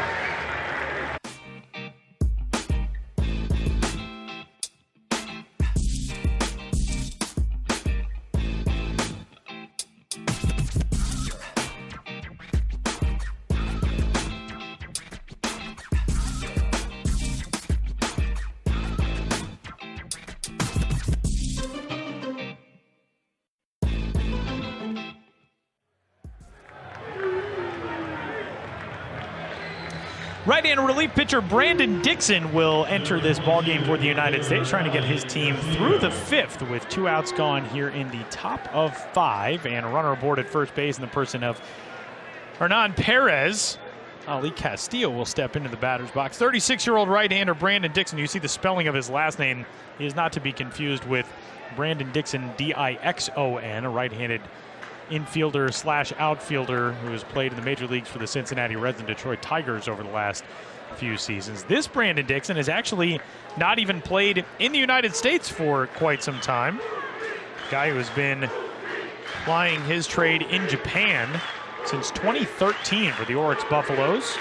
And his first pitch to Ali Castillo was up and in for ball 1. Brandon Dixon is the only carryover member from the 2019 Premier 12 team to this U.S. roster here for this America's qualifier, and a guy who's probably searching for a little bit of redemption. He was the one who gave up the game-tying home run to Matt Clark of Mexico in the 9th inning at the Tokyo Dome. 1-0 pitch there for a strike.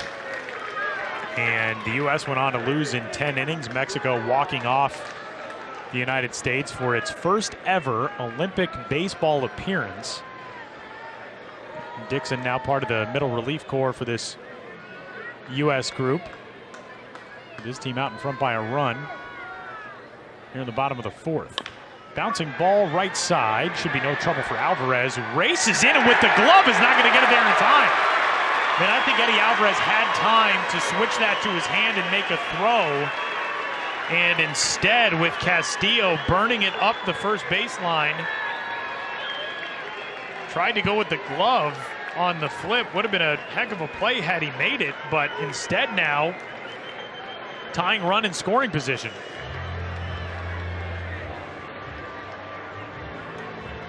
And they will ask the umpires to go look at this, but I think he's safe at first on that look.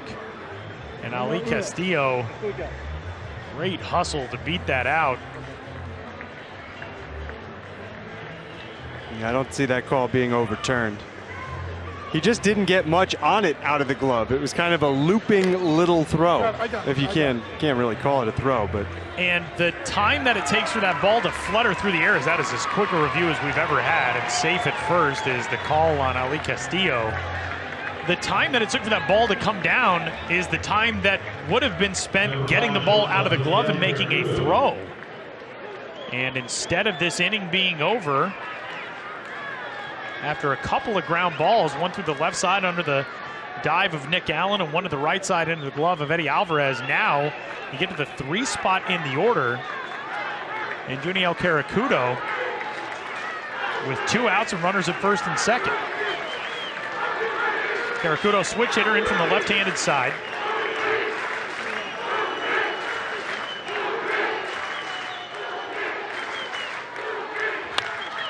Left side, and that one is speared by Todd Frazier, whose throw to first will get the job done. That is a really nice play by Todd Frazier over at third. That is not an easy pickup, and he made it look pretty easy. No runs, 2 hits, no errors, 2 left on for Venezuela here in the top of the 5th, and we'll go to the bottom of the 5th inning. It's the United States 2 and Venezuela 1.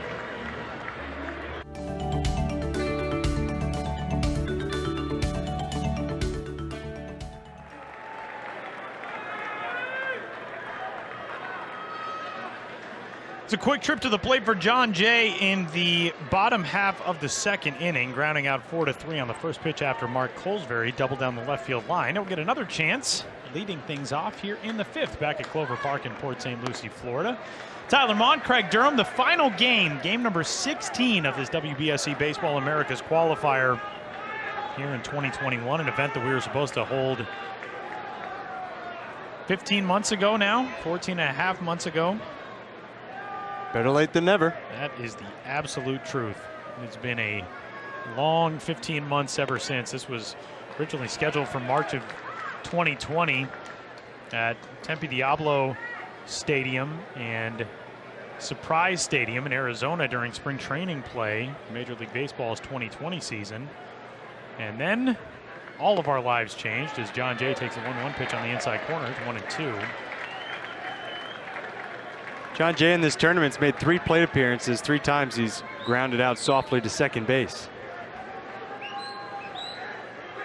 Trying to get his team started out of the 8th spot here in the 5th. And he'll flare this one back into the screen. That has been a long wait to get back to international baseball, but what a return it has been this week.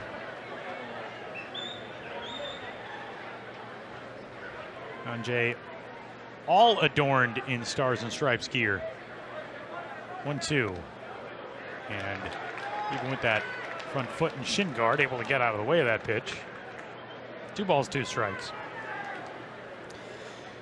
Well, there is little that we know, but we do know some about tonight's results and what they mean. If the United States wins this game, the U.S. is on to the Tokyo Olympic Games coming up in just under 7 weeks.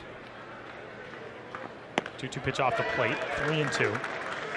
And the U.S. will return to the Olympics only having missed 1 Olympic tournament in baseball throughout the history of baseball as an Olympic sport. If the United States were to win this game, that pushes the Dominican Republic and Venezuela onto the final global qualifier set for just a couple of weeks from now in Puebla in Mexico, at the home of the Mexican Baseball League's Pericos de Puebla. Now, if the U.S. were to lose this game tonight, that's where things get weird, because that pushes the U.S., Venezuela, and the Dominican Republic into a 3-way tie. And then it comes down to the tiebreakers. 3-2 big swing and miss from John Jay. It is gone. Strikeout number 4 for Anibal Sanchez. And out number 1 here in the bottom of the 5th inning. Tiebreaker criteria for the first, second, and third place finishers among what would be a 3-way tie. Initially, the tiebreaker would go to a head-to-head matchup. If one of these teams were 2-0 against the other one, that team would win it. But that won't be the case, because the United States beat the Dominican Republic, the DR beat Venezuela, and in this scenario that we're discussing, Venezuela will have beaten the United States. So that's off the table. Then it goes to the team quality balance calculation. One pitch on the outside corner to Nick Allen. And win-loss records in games between the teams tied. The team that has the best numbers in that TQB calculation, which is based on runs allowed and defensive runs played and runs scored and offensive runs played. The 0-2 is just off the plate, 1-2. Like that, Robinson Chirinos, that was where he wanted that pitch. It was borderline, but he didn't frame it, didn't argue that call, just fired it right back and gave the affirmative to Anibal Sanchez of that is the pitch that I wanted right there. Sanchez into the windup and his 1-2 on the way is waved at and missed. 2 gone, 3 straight strikeouts now and 5 straight retired since Falia's homer. And that'll send it back to the top of the order to Luke Williams. So that's what it all becomes based on. A Venezuela win tonight is likely very good news for the Dominican Republic. It's obviously very good news because it means that they are alive in that calculation. Yeah. If the U.S. wins, they're out regardless and headed to that final qualifier. But Venezuela probably has to do a lot more work and win by a pretty significant margin in order to make its way through tonight. But all of that will be determined. We will wait. We're not going to speculate. Both of us are 2 guys who talk about sports on television. We don't do math.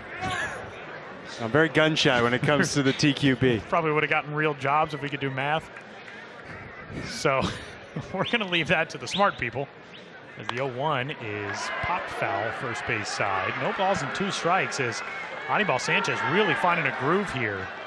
This is a guy who just a few weeks ago held a showcase for Major League Scouts, really trying to get a job. He was a member of the 2019 World Series champion Washington Nationals. He was in the Nationals rotation last year. Didn't put up great numbers, but really trying to get back into Major League Baseball. Nobody bit after that workout. So here he is with this Venezuela national team trying to make an impression. Another foul on 0-2 that'll get out of play. Yeah, it appears fair to say he's reset his short-term goals at least, helping Venezuela reach the Olympic Games for the first time in this nation's history. Kind of surprising that Venezuela has never been at an Olympic Games as a baseball team. Wouldn't that be special? For the Dominican Republic, only one previous appearance. And a long time ago, too. Yeah, 1992, the original Olympic baseball full-fledged medal edition. As a shot right side on through for a base hit. Luke Williams with his first hit of the day. How good he's been in this tournament. You look at an 0-for-2 day and think, oh man, what's happened to Luke Williams? And he comes through with a single. And he is aboard for Jarren Duran. But that is one thing that is very cool about this Olympic field already. We'll have a 5th team of the 6 total who will head to the Olympic Games qualified after tonight. But Japan and Korea, obviously global powerhouses. Japan, the world's #1, Korea, the world's #3. But Mexico going for the very first time. Israel going for the very first time. We actually saw some Israel baseball scouts down below earlier. We think scouts, at least, wearing team-issued Israel gear. Bluff from first, and back into the bag goes Williams on a called strike 1. We know that Korea's national team and some KBO representatives have been here scouting as they qualified the top finishers out of the Asia region in Premier 12, exempting Japan from that qualification, who actually won Premier 12, but already in the Olympics as the host nation. Israel was the first team to really qualify for the Olympics in 2020 with their Europe and Africa qualifier triumph in Parma and Bologna, Italy back in September of 19, 300 years ago. And tonight, somebody else will be on through. The U.S. right now trying to add to a 1-run lead. There will be a post-game sort of muted celebration for somebody. Duran waiting on an 0-1. Have to wait a little longer. That ceremony will be on our coverage tonight. It could be the United States. If the United States win, that's what we'll be celebrating. Otherwise, could be the Dominican Republic or Venezuela, depending on the final score. Runner off. 0-1. Tag to right, and this one will get down. First to third. Screaming into the bag is Luke Williams. And a perfectly drawn up hit and run. Jarren Duran with his first hit of the day, and the U.S. threatening now after back-to-back strikeouts to lead off this inning. It's first and third with 2 gone. You're Mike Scioscia. I'm not sure there's anybody else you want coming up right now than the man Todd Frazier due to bat. He may see a new pitcher, though. As Jose Alguacil out of the first base dugout. There's a lot of bodies up in the right field side bullpen. Alguacil still is not signaled. Now will give the signal to Edwin Hernandez, our first base umpire, who will go get the right-hander from Venezuela's bullpen. You'll tell you about him when we return. U.S. with a 2-1 lead and threatening with 2 outs here in the bottom of the 5th in Port St. Lucie.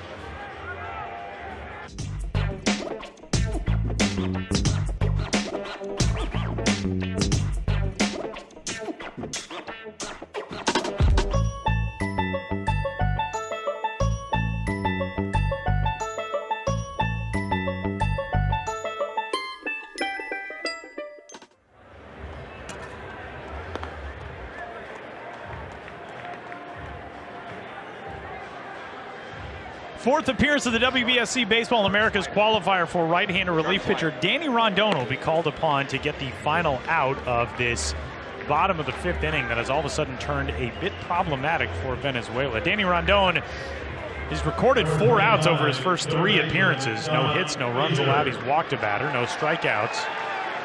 And here he is to face Todd Frazier. with 2 gone, runners to the corners. I wouldn't be surprised if he's only in to face Todd Frazier. As you said, he's pitched in a lot of ball games, just hasn't logged a lot of innings. And there is a left-hander throwing with Falia on deck. Oh, Daniel Mosquito is the one tossing in the bullpen down the right field line. First pitch in tight on Frazier, 1-0. Todd Frazier so far today, 2 for 2, single and a run scored in the 4th. That came ahead of Eric Falia's moonshot homer to right field. In the literal sense, the Wally Moon sense, where you have to hit it a million feet in the air to get it out of a ballpark. That was Falia's homer tonight. 1-0 on the way from Rondon. Off the end of the bat, foul. And we saw a very cool moment when Anibal Sanchez left this field a moment ago. Sanchez, a guy who is nearing the end of his baseball days at some point, probably in the not too distant future, 37 years old, and this Venezuela tilted crowd on the first base side. A standing ovation for Sanchez. He got a big hug from his first baseman, Luis Castillo, as he left the field. He tipped his cap to the fans behind the first base dugout. You could tell a pretty emotional departure from this game for Anibal Sanchez. Rondon trying to get his team back into the bat rack and down the left field line. That's a base hit for Todd Frazier. It'll add to the U.S. lead. It rattles around and dies under the bench down beyond the bullpen mounds, and we talked about this earlier today. Poor Todd Frazier, who is a little frustrated as that thing gets stopped, steamrolling his way into third. Todd Frazier still firing up his dugout. He drove in at least one. We talked about this earlier today. The Clover Park ground rules are very helpfully hung right behind our perch here in the booth, and if a ball goes down that line and into the bullpen bench is in play, but if a ball comes to rest underneath the bullpen bench, it is out of play. So Mike Socha gets a brief explanation, and Luke Williams coming across, he does score, but it looked as though the U.S. was going to get a couple of runs out of that. Jarren Duran will have to set up shop at third, but how about Todd Frazier now, 3 for 3? And as Craig pointed out, maybe that was going to be the only hitter that Danny Rondon saw, and it will be. So Venezuela heads to the bullpen once more. We'll head to a break once more and tell you about the new arm into the game when we return. 3-1, the U.S. adding to its lead here in the 5th.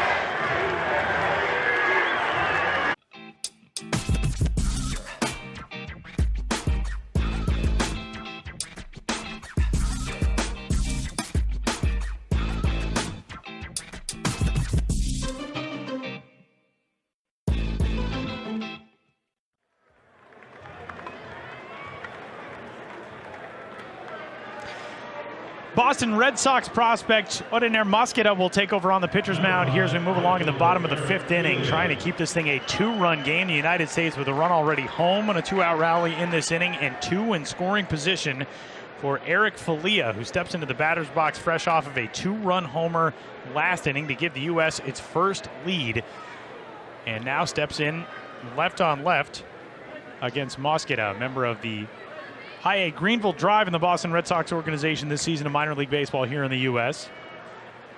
First pitch on the way to him. Falia takes strike 1. So at third base, it is Jarren Duran, who singled following Luke Williams's 2-out single. Todd Frazier with a double down under the bullpen bench and foul ground in left field. I brought in 1 run. And now it's second and third. 0-1 to Falia. Big swing and miss. Quickly 0-2 on him.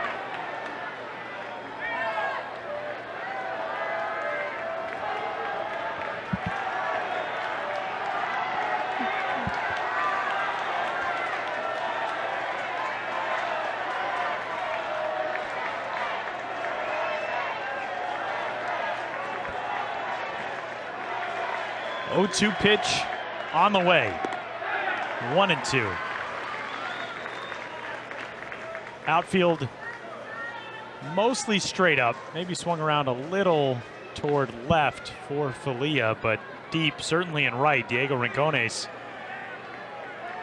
had to watch Falia's 2-run blast slip out over that fence in right field onto the berm just an inning ago. U.S. trying to extend itself and pull away here in the 5th. Falia, nice job to hang with that one and pounded away foul. There's Todd Frazier out at second. Here's that shot down the third base line. And rattling around. Actually didn't get stuck under the bench. It rolled in between the fencing back there, evidently. So that's why it was declared a dead ball. It is a dead ball if it goes under that bench down there and stops. Went through the door. Odd. That's been the theme of the last 2 days. Odd. 1-2. Do it again. You kind of feel the game hanging in the balance here. Base hit, and you're looking at a 5-1 lead for the United States with all those arms rested in the bullpen. Yeah, that is a very good point. Last night, the U.S. actually had the big late inning arm of David Robertson warming in the bullpen until they broke that game open against Canada with 7 in the bottom of the 8th on the way to a 10-1 win. It was a 3-1 game going to the bottom of the 8th. Robertson didn't have to throw.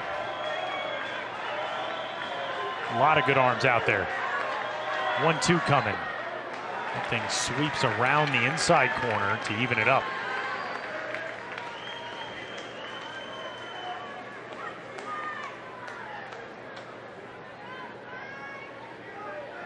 Edwin Jackson still just 2/3 of an inning in the tournament.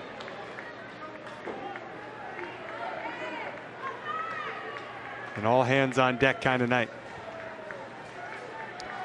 2 balls, 2 strikes, 2 gone. 3-2 now.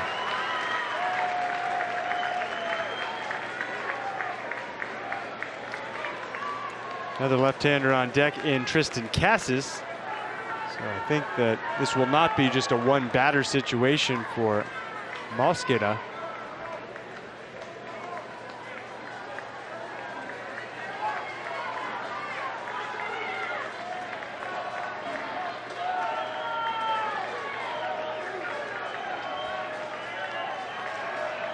Mosqueda ready. That wide open stance from Falia at the plate. 3-2 pitch is coming.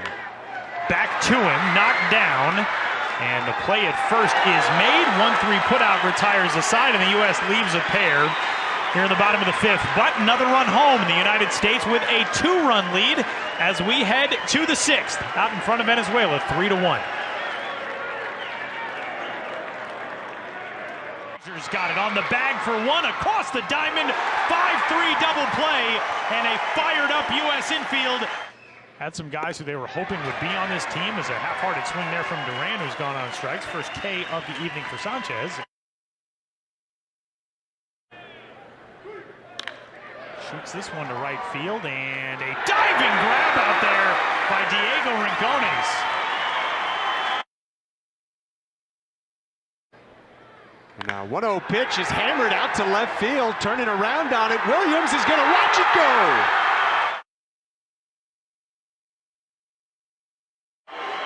And he hit a grand slam yesterday. Perry's putting this team on his back.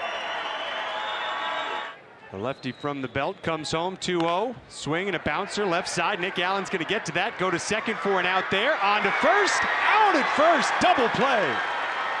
Working from the extreme first base side of the rubber. He goes back towards the outside corner, gets the call this time. That's the second strikeout of the night. Had a listener reach out and say that the S in the USA really reminds them of a strip of bacon.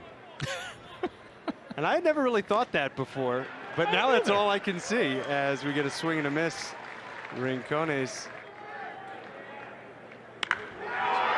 Falia gets under it, gets a hold of it, gets it out to right field pretty deep, and this ball's gone!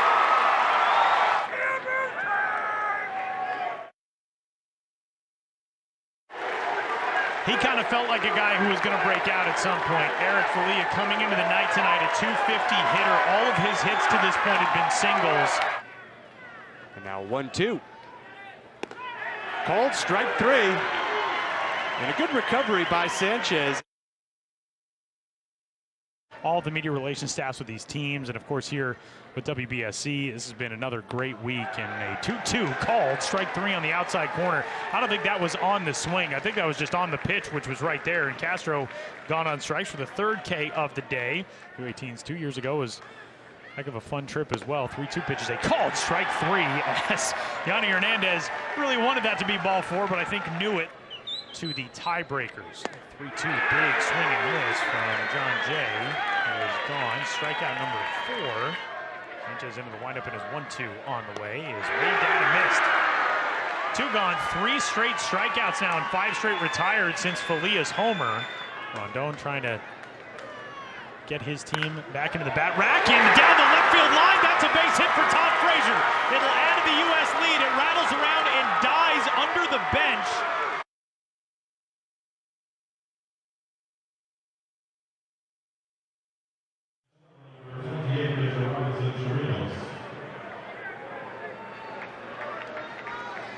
United States adds a run to its lead in the bottom of the 5th inning, and we head to the 6th. It'll be the middle 3rd of the order for Venezuela. Robinson Chirinos, the catcher and cleanup hitter, to lead things off. Then Carlos Perez, the designated hitter, and Diego Rincones, the right fielder, as we return to play here at the WBSC Baseball Americas qualifier. Tyler Mon, Craig Durham. Final day, our final game of 16 over the last 6 days. Here in Port St. Lucie, the spring training player development home of the New York Mets, and also in West Palm Beach, that of the Houston Astros and Washington Nationals at the ballpark of the Palm Beaches. That's where we were last night when these two teams had wildly different days. Venezuela getting trounced by the Dominican Republic 14-4 in a game that at one time seemed like it was going to go down to the wire. It was a 7-0 lead for the DR. Venezuela got a grand slam to turn that thing into a 3-run game in the bottom of the 7th inning off the bat of who else? Hernan Perez. And then immediately 3 for the Dominican Republic in the top of the 8th, 4 more in the top of the 9th to pull away for a 10-run victory. There's a swing and a bouncing ball to the vacuum cleaner that is Nick Allen at short, who gobbles it up and makes the play, 1 out. It was a very lengthy bottom half of the 5th inning. The United States scoring just 1 run in the end. But I was curious to see if that would affect Brandon Dixon at all, but didn't seem to be impacted. Coming out, rolling the ground ball. Dixon had taken over after Matthew Liberatore went 4 2/3. Both starters go 4 2/3 tonight. So somebody out of the bullpen will pick up a victory. Brandon Dixon in 8 seasons in Nippon Professional Baseball with the Oryx Buffaloes, located in Osaka in Japan. He went 49-58, a career ERA of 3.32. He converted 34 saves. And man, if you can carve out that path, you can see he's got some Japanese characters on his glove, I believe. 1-1 breaks down low, 2-1. That is a really beautiful baseball life. You can make it work pitching in Japan. Talked about that last night a little bit as well with Scott Matheson out of Canada's bullpen, who had a similarly lengthy stay in Japan with the Tokyo Giants, the Yomiuri Giants. That is a really nice way to make a living in the world of baseball. There's the characters on the thumb of the right-hander, Brandon Dixon, who comes home on 2-2 and gets a swing and a miss from Carlos Perez. That is a great job by Mark Colesbury to secure that and put the tag on. First strikeout for Dixon.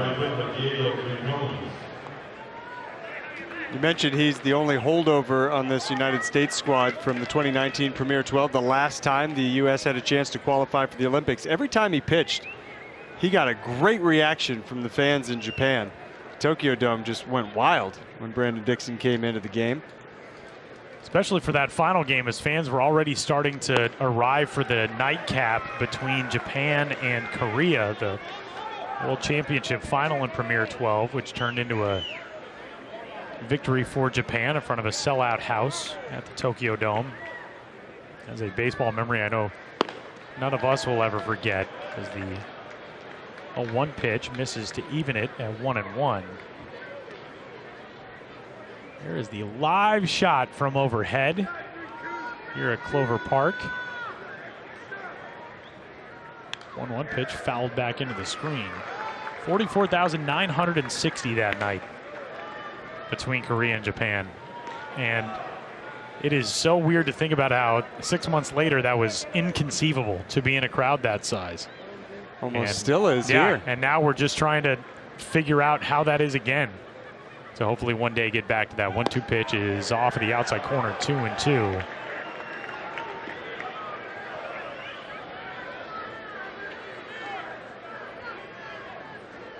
Liberatore, you can see him over the left shoulder of Rincones in the dugout with the sweatshirt on.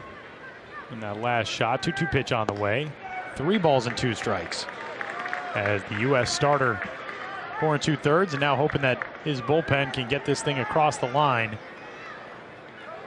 for USA Baseball. In pursuit of the Tokyo Olympic Games here tonight. 3-2 pitch on the way. Lifted to center field. This one toward the alleyway. Duran was shaded the other direction. This has got extra bases written on it for Diego Rincones, who will pull into second with a 2-out double.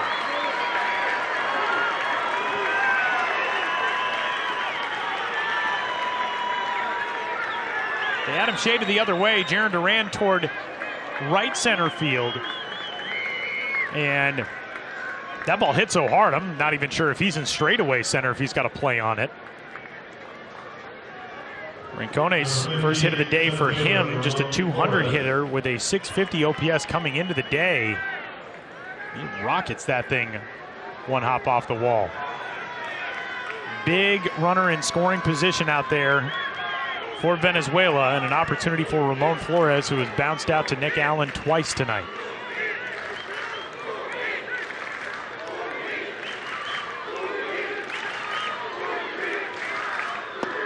Ball 1.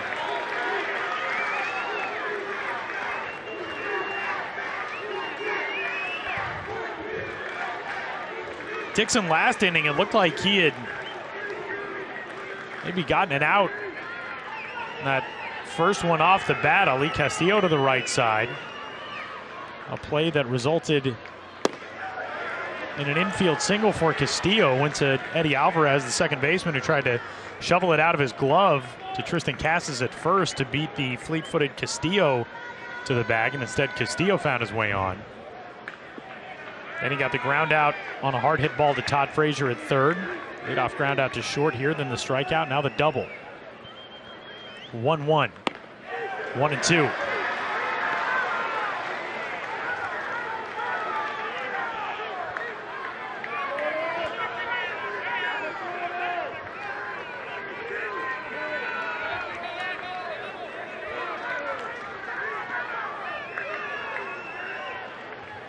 "36-year-old right-hander from Montgomery, Alabama. Sets and fires 1-2 into the dirt. Brandon Dixon, not just a big leaguer in Japan, he was a major leaguer here in the United States. Made his big league debut in 2011, pitched 8 major league games over 2 seasons with the St. Louis Cardinals in 2011 and 2012.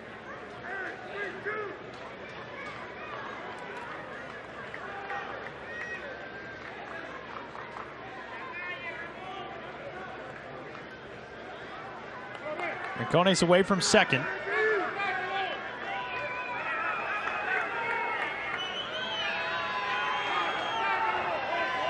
Dixon a long stare in for those signs.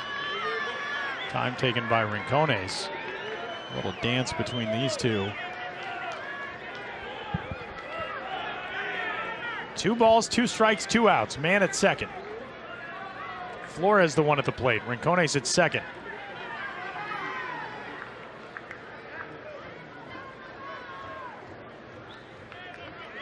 2-2. 3 balls and 2 strikes. Flores not helping Brandon Dixon out. He's had really good discipline here with 2 strikes.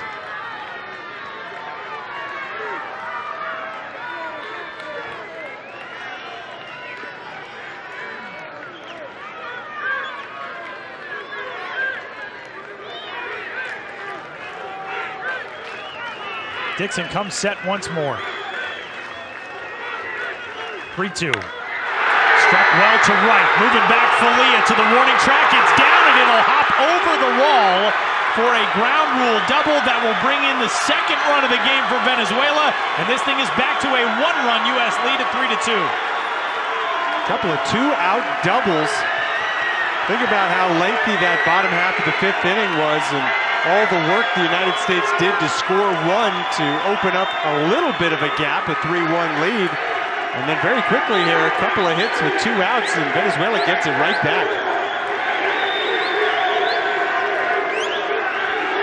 And, oh, by the way, that's the tying run in scoring position now at second.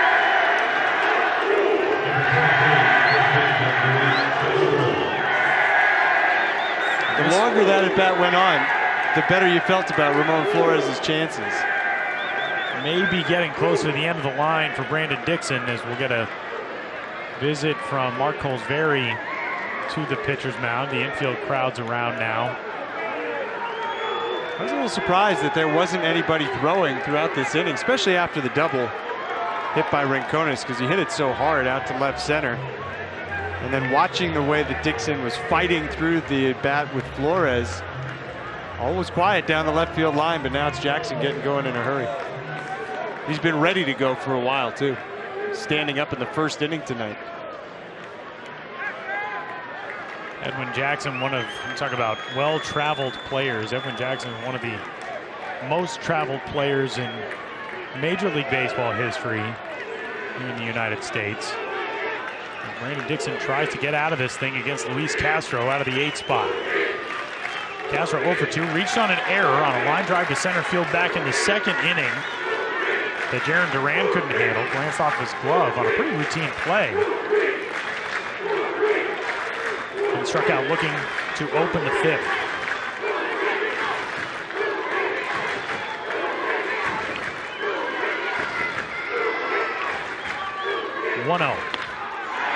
Skied on the infield.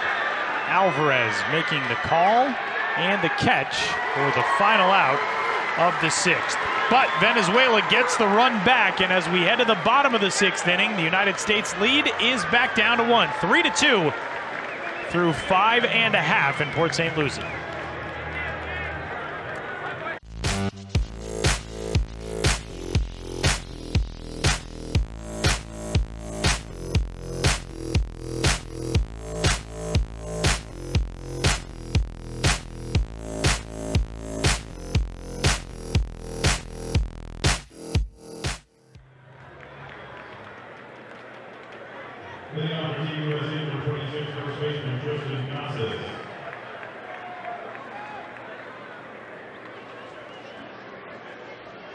Tristan Castle lead things off for the United States as we head to the bottom of the 6th inning back at Clover Park here in Port St. Lucie, Florida. The U.S. 3 and Venezuela 2. The road to Tokyo will reach its destination for one team here tonight in South Florida. The United States with a win will be on to the Olympic Games.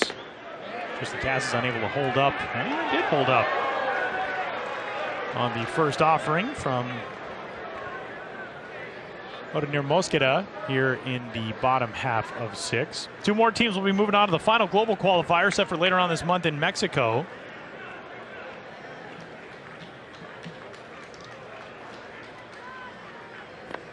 And who those teams will be is contingent on the result of tonight's game. Tristan Cassis,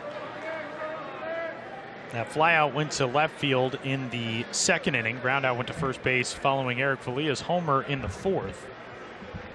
U.S. had an opportunity with 2 outs last inning, brought in 1 run, but left runners at 2nd and 3rd to end that frame.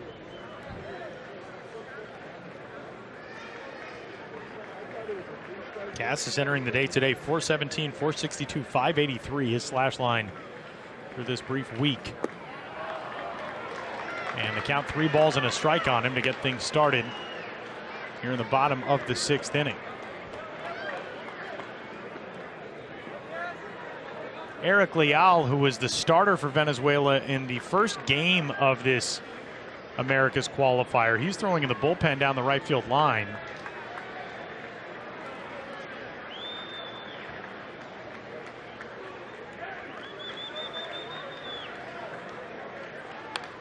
The 3-1 pitch fouled back.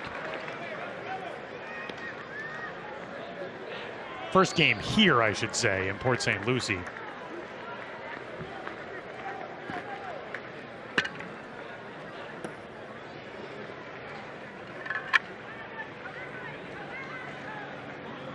Cassis choked up on the bat with a 3-2 count. And stays away from ball 4. Leadoff walk for the big guy, the first baseman. 21 years old, batting out of the 5 spot in this order. His game is so well polished for being 21 years old. I mean, that was a great take. He's obviously trusted to be thrust right into the heart of the lineup. And we noticed that last night, the exaggerated choke up on the bat with 2 strikes. Yeah, such a throwback kind of look, but love seeing that from a guy who knows he's got to shorten up, knows he has a big frame, he has a long swing, or can, and to have that awareness of what you need to do is Alvarez spinning out of the way of that first pitch. Well, that almost hit him. Yeah.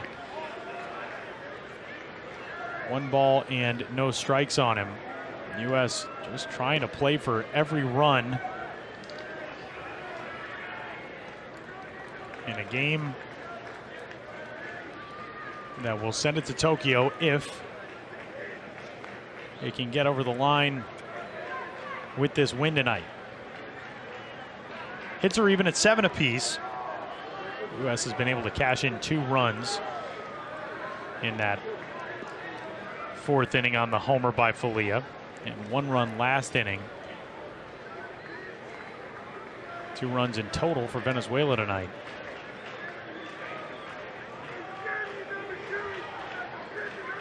Lost it up, long stare over there to Cassis, and the bunt is down, and it will result in only 1 play to first. If Hernan Perez doesn't have trouble getting that out of the glove, I think he may have tried for Tristan Cassis at second, but the sacrifice bunt will put Cassis there with 1 out, and that will bring another pitching change for Venezuela. You could tell that Perez was torn on what to do with that ball, and that might have been his thinking that caused the bobble.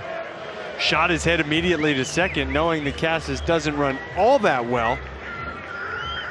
And then as he's looking at second, almost missed the transfer entirely. He was actually lucky in the end to get that 1 out. So Jose Alguacil out to the pitcher's mound. He will head to his bullpen once more, and we will tell you more about Eric Leal when we return with this game tight here in the 6th, the 3-2 lead for the U.S. over Venezuela.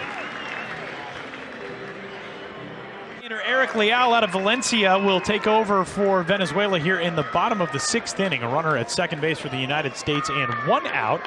And Mark Colesberry into the batter's box. Leal, 6 innings of work against Colombia back on the 2nd day of this Baseball Americas qualifier. 2 hits, no runs, 6 strikeouts, and a walk.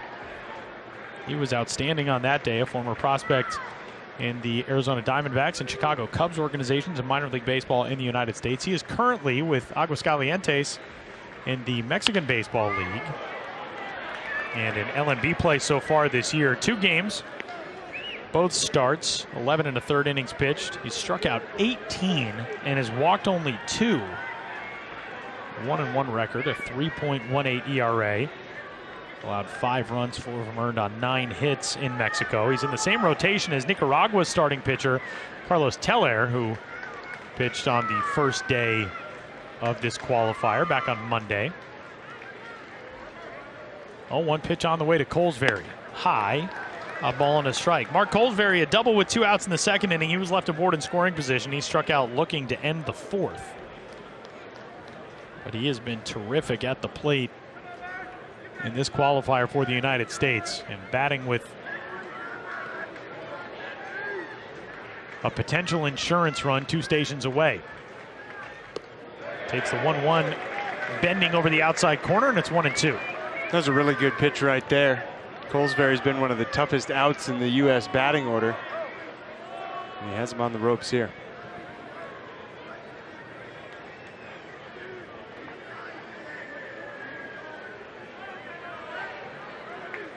Johnny Hernandez, the second baseman, is playing almost behind the second base bag.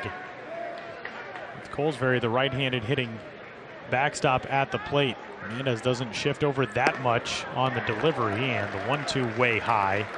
Colesbury also doesn't present a very tall target in the batter's box either. He is listed at 5'8", but kind of that crouch stance. He's got a compact strike zone. Lifting that front leg as he waits. Front foot, I should say. 2-2. Swings and can't get it. And a big strikeout there for Eric Leal, his first. And that'll send the task to John Jay, the DH, out of the 8th spot.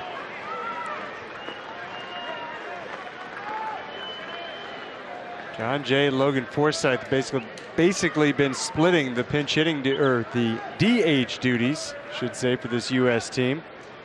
Forsythe pinch hit for John Jay after a couple of plate appearances on the second day of the tournament, the game the United States played against the Dominican Republic. Now our home plate umpire, Julio Tibabijo, waving up to the scorer's room to indicate the intentional walk. So first and second now for Nick Allen. And I know Nick Allen's numbers are not great, but the last time he was in this ballpark, he mashed a grand slam that did not count and a double that did not count in the game that the U.S. had rained out against Puerto Rico a couple of days ago, back on Thursday. Those did not go statistically into the books, but Nick Allen, he can swing it a little bit, and he takes a first pitch breaking ball. That same pitch that was on the second strike to Colesbury, for strike one here to Allen. Drove in 5 of the U.S.'s 6 runs that day, and a 6-1 lead when that game was put into a halt and eventually washed out. 0-1 to Allen. 0-2 now. Jose Alguacil really didn't want Leal facing the left-handed batter Jay, who has struggled mightily in this tournament. Wouldn't this be a moment for Nick Allen? We've all seen what he can do defensively. Had a pretty good year in 2019 with the bat, hit .292 out in Stockton, California. Waiting on an 0-2 pitch from Eric Leal. On the way to him. Swings and doesn't get it. And the intentional walk pays off. Leal strikes out both batters he sees, with the exception of that intentional free pass for John Jay, and we move into the 7th. The U.S. clinging to a 1-run lead over Venezuela in the 16th and final game of the Baseball Americas qualifier from Florida.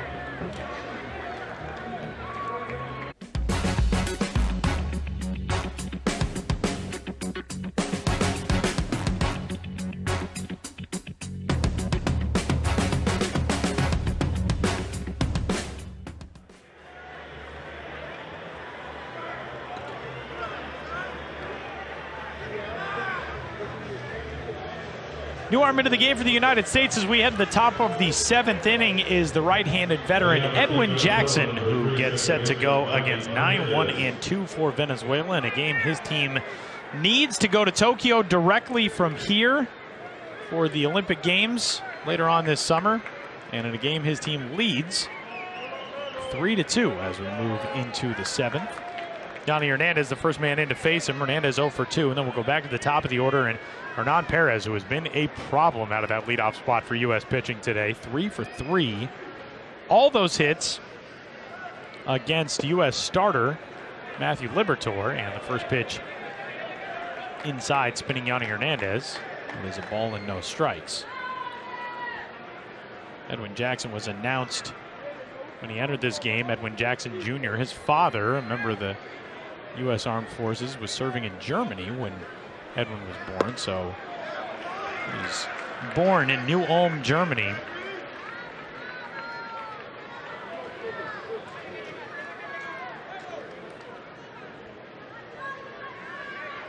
Graduated from high school in Columbus, Georgia, drafted by the Los Angeles Dodgers in 2001, and he has pitched all over the place in his career ever since.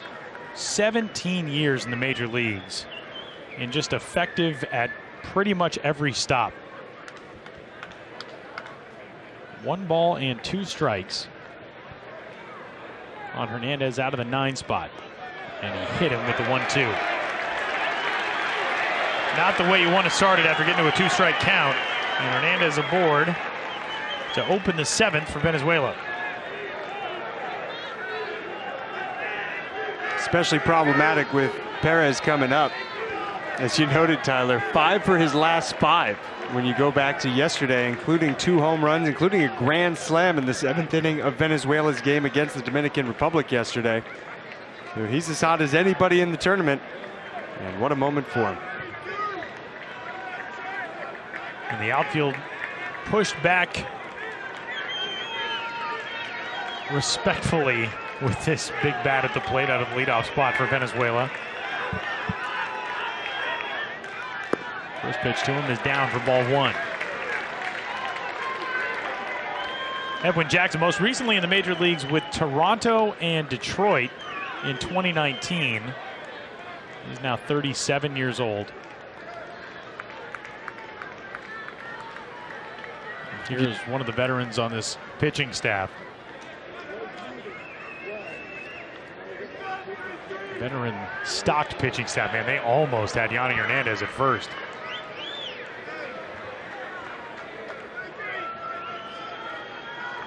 Talk about all the stops he's made around the major leagues. If you just took every major league team, put them in a hat, and pulled a name out, you'd have about a 50-50 chance that Edwin Jackson pitched there. 14 different clubs across those 17 seasons.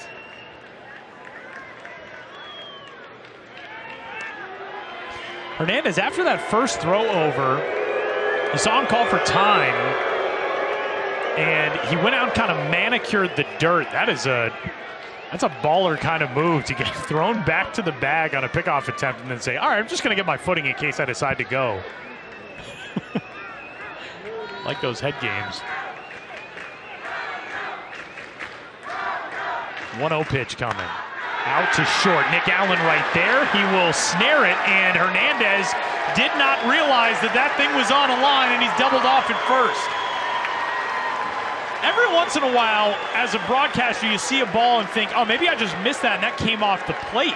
But that was pretty cleanly on a line to short, and Yanni Hernandez just did not see it and was looking right at it. I don't know if he thought it was going to get through the 5-6 hole. I'm not sure how he read that ball, but just he read it wrong in the end. Easiest double play that Nick Allen's been a part of tonight, and that's huge. That is huge. In the 7th inning of a game like this, a leadoff hit by pitch, that's one of those things that makes you tense up a little bit if you're a USA Baseball fan. And right after it, absolutely no trouble whatsoever for Edwin Jackson, who faces the minimum despite plunking the leadoff man here in the 6th. It's stretch time at Clover Park in Port St. Lucie, Florida, and we are headed to the bottom of the 7th inning with the United States looking to add to a 3-2 lead over Venezuela.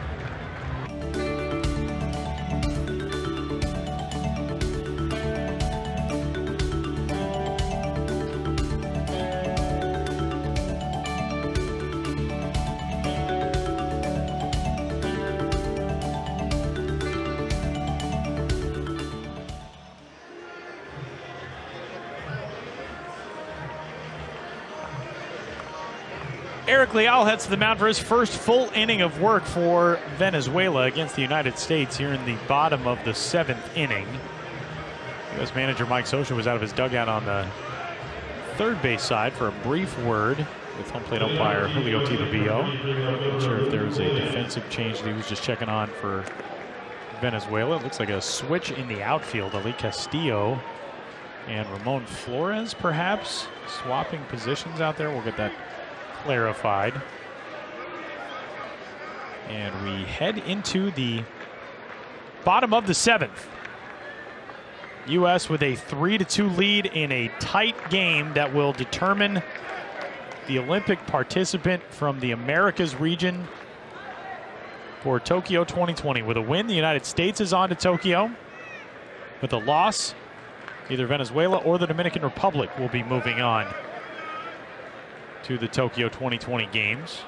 As the leadoff man for the U.S. here in the 7th is the leadoff man in this American order, and that is the Philadelphia Phillies prospect Luke Williams, who singled and scored in the 5th. The last run plated by the United States in this game to this point.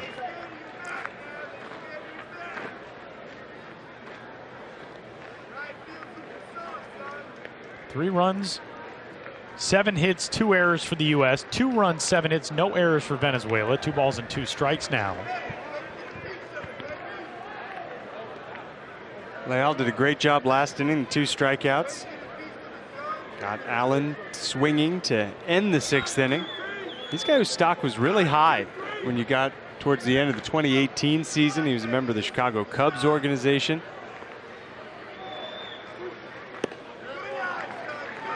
He was sent to the Arizona Fall League, pitched for Mesa, where actually Nick Allen was sent following the 2019 season. That 6th inning ended with that matchup of Mesa's Solar Sox. His 2018 season in Myrtle Beach, 1-1, a 1.41 ERA after 21 appearances. Williams gets under this one to left field. 1 out. Went 63 2/3 innings in that 2018 season, struck out 61, gave up just 35 hits. The next year he made it as high as Double-A, which is as high as he's been in affiliated pro ball. And it didn't go as well for him in the Southern League with the Tennessee Smokies. And as Tyler mentioned, he's pitching now in the LMB, the Mexican Professional League. Still just 26 years old. And he only turned 26 this past March. First pitch fastball misses there to Jarren Duran. Duran a single last offensive charge for the United States in the 5th. Luke Williams went through the right side with 2 outs. Duran went to right field with 2 outs. Todd Frazier looked as though he had doubled them both in, but the ball got lost in the fencing down the left field line after Frazier yanked it past the third base bag. And that meant that Duran had to go back to third. He was left aboard there with Frazier at second. U.S. led it by 2 runs just briefly. Venezuela responded with a run in the top of the 6th. That is where this game sits right now, here in the bottom of 7. We hope to be talking to you in another few weeks for the final baseball qualifier from Puebla in Mexico, where the 2nd and 3rd place finishers from this qualifying event will meet the Netherlands and Australia. As things sit right now for the last ticket to the Tokyo Olympic Games. Set to begin July 28th. 3-1 pitch on the way. Popped up. This one may not escape the infield grass as a call from Yanni Hernandez, and backpedaling to make it. He'll pull it in, 2 away. Number 25, third baseman Todd Frazier. U.S. bats have gone quiet since Frazier's double back in the 5th inning. Not a single hit, 2 walks, one of them intentional. Tristan Casas walking leading off the 6th. John Jay intentionally walked ahead of Nick Allen. He struck out to end the 6th, but Frazier's double in the 5th. That's the last hit for this team.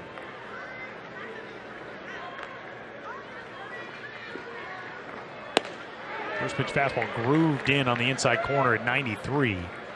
It's 0-1.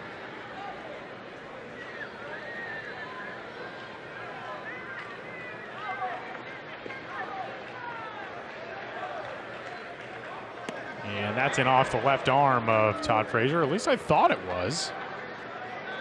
Apparently not. That looked pretty clear from up here, like that had hit his left arm, and that thing, I guess, just bent right in front of Todd Frazier. Ooh. Last second, kind of tried to flare that elbow back out there. He wants to swing the bat anyway. Now he's got a hitter's count at 2-1. Outfield real deep for Frazier, especially Ramon Flores in center.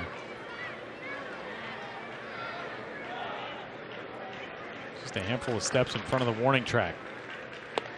I want to in on Frazier as well with another breaking ball, backs him up. Todd Frazier, not the same power threat at this stage in his baseball life, but a guy who did hit 40 homers at one time as a member of the Chicago White Sox back in 2016. 3-1. Crushed to left, right on cue. I'll eat my words. Todd Frazier off the bar and left, and there is that insurance run for the U.S. It's 4-2.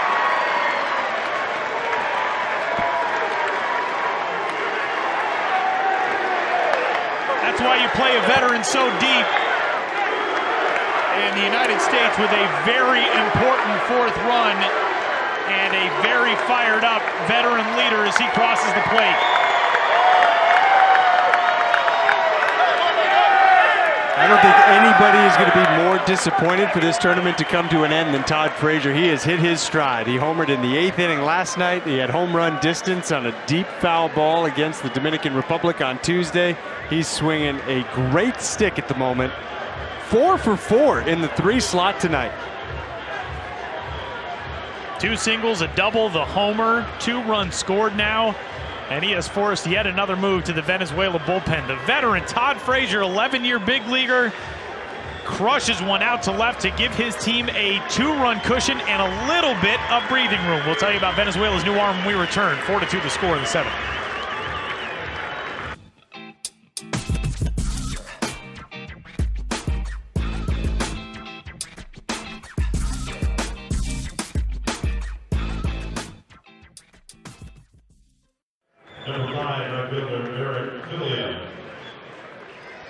Left-hander Manuel de Jesus onto the pitcher's mound for Venezuela in the bottom of the 7th inning. Todd Frazier with a solo homer off the facing of the bar up above the left field wall to extend his team's lead from 3-2 to 4-2 here in the bottom of the 7th. And the first pitch on the way from de Jesus is outside for ball 1 to Eric Falia. Todd Frazier now 4 for 4 tonight.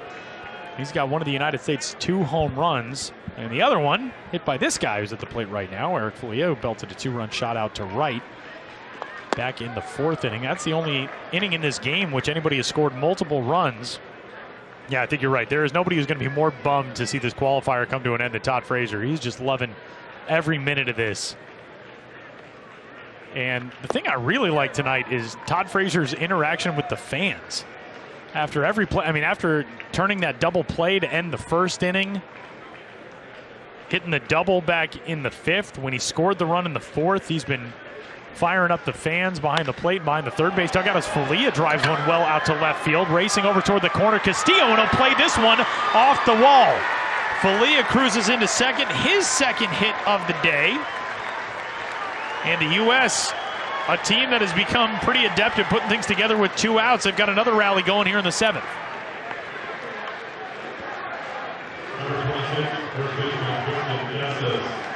You see that hanging breaking ball from the new left-hander, Manuel de Jesus. Making his first relief appearance of the tournament. He pitched really well on Wednesday in the group play finale. Got the start against Canada. Sort of set the tone in Venezuela's 5-0 win over Canada. He allowed just 1 hit in 4 innings. Struck out 3, walked 3. He was warming up ahead of the 5th.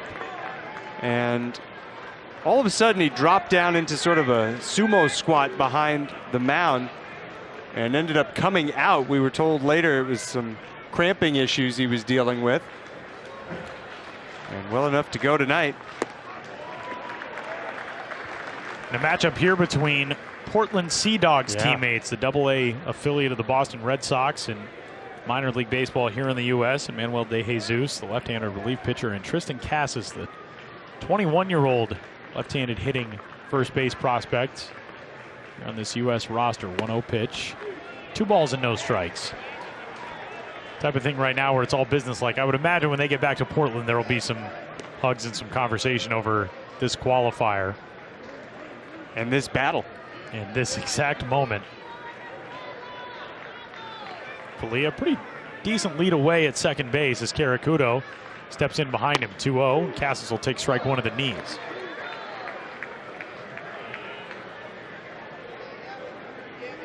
Now it's starting to get tense.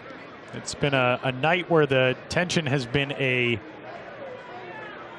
kind of undercurrent. And now you're really starting to feel it. If you're the United States, you are 8 outs away from clinching a trip to the Olympic Games.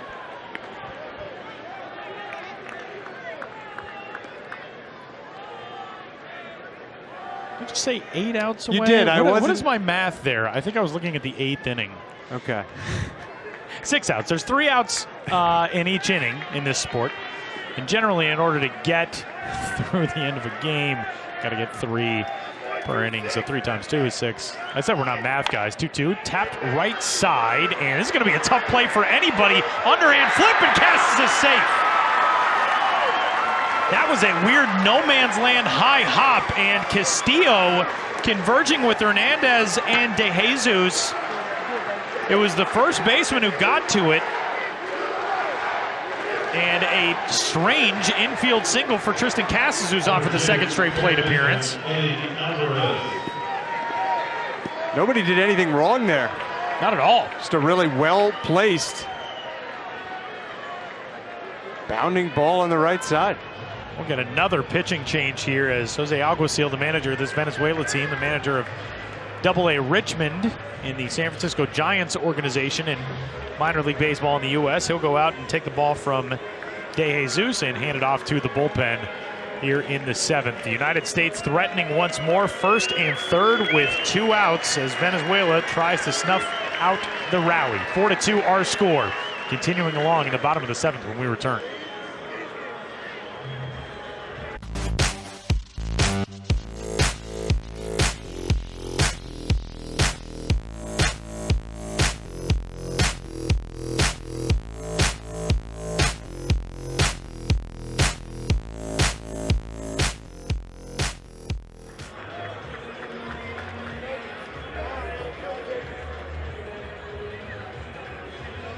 Harold Chirinos, the latest arm out of the Venezuela bullpen to enter this matchup as the United States continues to just press out difficult at bat after difficult at bat, and they are making things happen with 2 outs here in the 7th. A home run from Todd Frazier, a double from Eric Falia, and Tristan Casas with a single, and Chirinos will be the latest one to try to get out of this inning for Venezuela as he goes to work against Eddie Alvarez.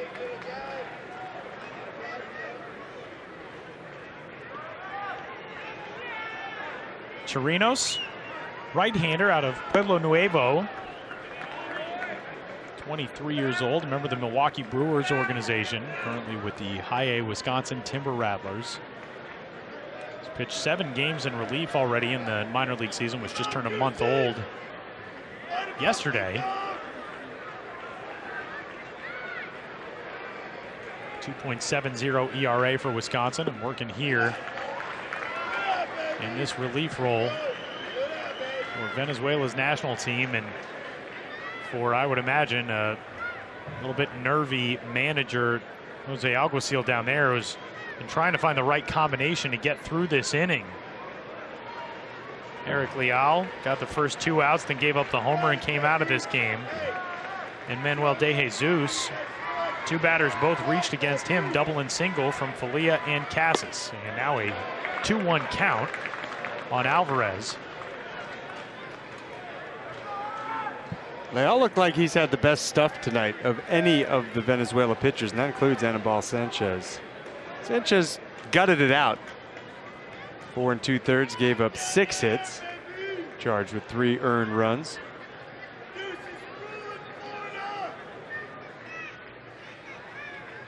2-1, 3-1. Alvarez trying to come through, not far from home, and tonight could be the night when the Sochi silver medalist becomes a Tokyo Summer Olympian. As incredible of a 2-sport turn as that would be in an athletic career. Speed skater turned ball player takes ball 4, and they are loaded up for Mark Colesbury out of the 7th spot.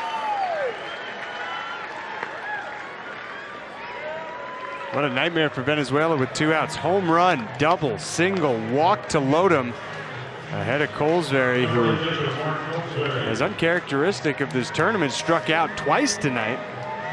He did double in the 2nd inning. Emilio Alvarez, the pitching coach for Venezuela, out for a word with Harold Chirinos. This inning has really slowed down over the last few minutes as the U.S. continues to keep the pressure on. And now it does kind of feel like one of those game breaker types of moments. I mean, if Colesbury is able to come through here, and this is a guy who we've talked about tonight, he has just been crushing the baseball throughout this week. If he comes through and breaks this thing open, the United States, the champagne will not be popped, but I would imagine that it would be chilling. You noted it last time, Tyler, and you said it right when I was thinking. He's just not built like your traditional catcher. Colesbury for the United States. Much smaller frame guy, listed at 5'8". He does kind of, I mean, he feels sort of the same way that Nick Allen does. I mean, just a compact build, a guy with a great swing. He gets a lot of explosiveness out of this crouch and load the way he is standing right now in that batter's box. First pitch breaking ball, that is a beauty. For strike 1. Colesbury doubled in the 2nd inning with 2 outs. He struck out looking in the 4th to end that inning, and he struck out swinging in the 6th with a man at 2nd for the 2nd out in that frame. Bases are loaded. 0-1. Inside, 1-1. That almost got him. And you can be pretty patient here, too. I mean, a guy who just walked the batter in front of you in Harold Chirinos. As these fans get into it at Clover Park. 1-2.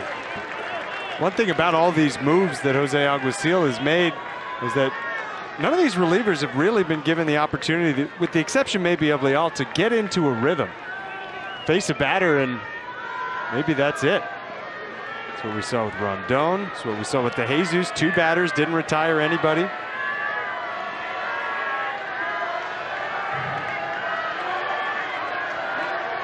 Chirinos back on the rubber as Colesbury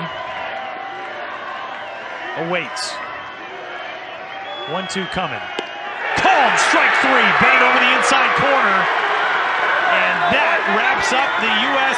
7th. The United States another threat with multiple men in scoring position.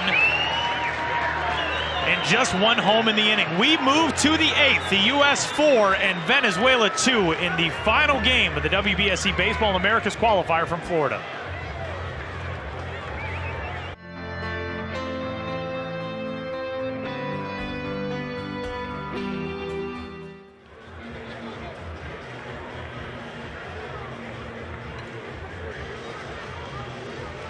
Four runs, 10 hits, 2 errors for the United States, 2 runs, 7 hits, no errors for Venezuela. But the United States 6 outs away from punching the ticket to Tokyo, the 2020 Summer Olympics, now less than 2 months away. And the United States has waited a long time to try and qualify for these games. They were an inning away from qualifying for the Olympic Games in November of 2019. They let that game slip away. Mexico wound up securing the 4th berth out of 6 teams. And, well, it's come down to this tonight. There's only one chance after this. The loser of this game will have one last crack at it. Edwin Jackson on the hill here, starting Juniel Querecuto with a strike. The right-hander's pitch outside here, 1-1. Juniel Querecuto, who has been locked into the 3 slot in this Venezuela lineup, started the tournament reaching base safely in his first 3 plate appearances. That was Monday afternoon against Cuba.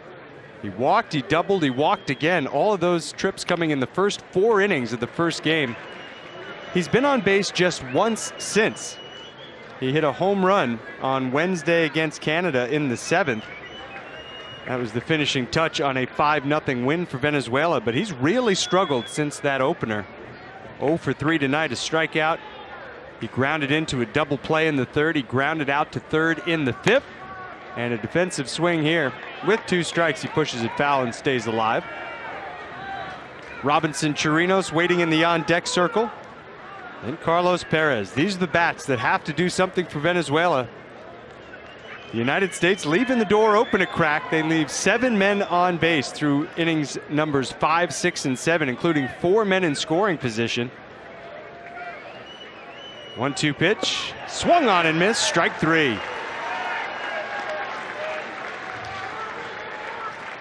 First strikeout of the night for Jackson, who has needed just 11 pitches to record 4 outs. Great pitch, buried it down and in.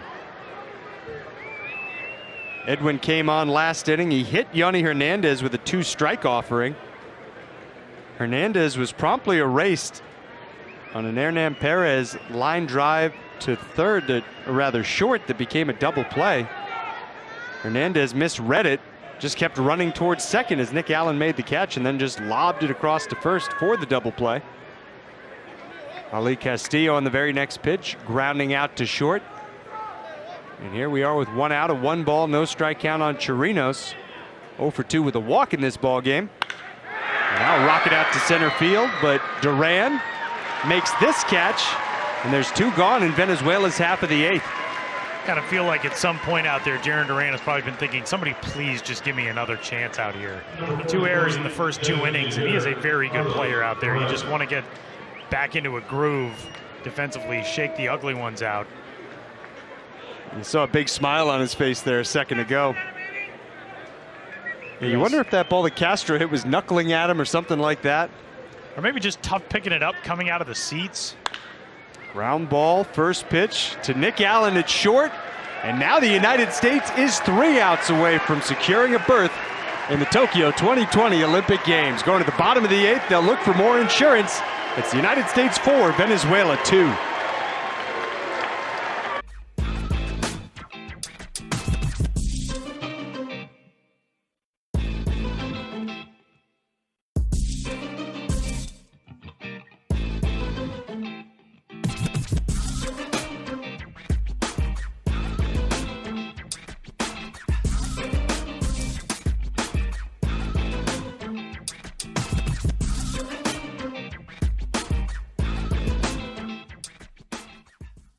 Designated hitter John Jay. 8-9-1, John Jay, Nick Allen, and Luke Williams. The United States leads Venezuela 4-2 after 7.5. The base runners piling up in the middle innings for the U.S., but just 2 runs between the 3 innings, in which a whole boatload of players were left on. John Jay, one of them. He was on in the 6th, reached on an intentional walk. First pitch from Harold Chirinos, the young right-hander for Venezuela, way outside, ball 1. Just 23 for Chirino.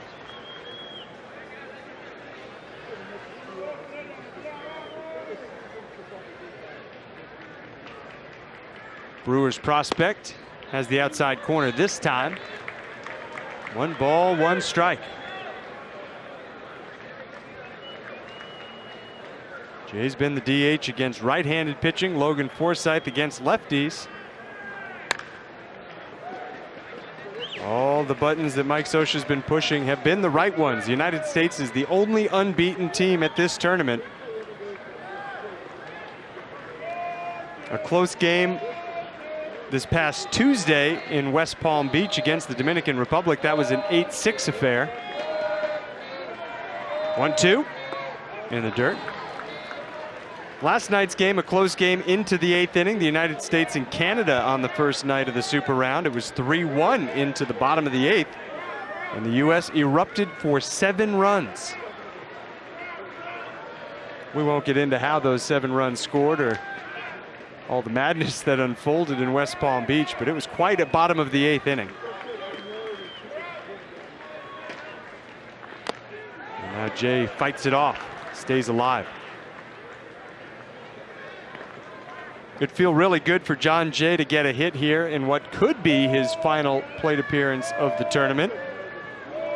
He's been held hitless to this point.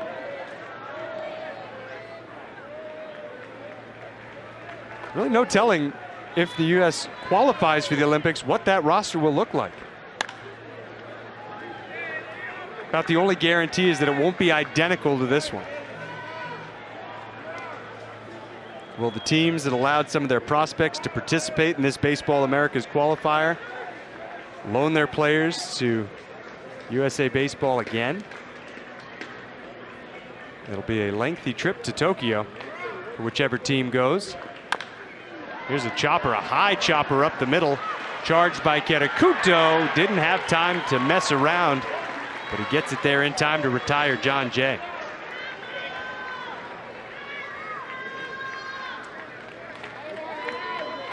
Japan, South Korea, Israel, and Mexico, the first 4 teams to qualify for the Olympic Games. One qualification game event after this one. That'll take place in just a few weeks' time.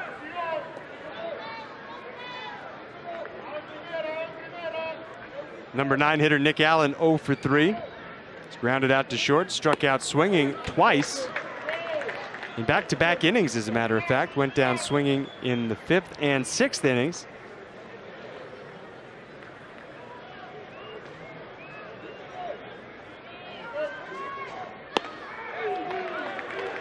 Quickly finds himself down 0-2 here.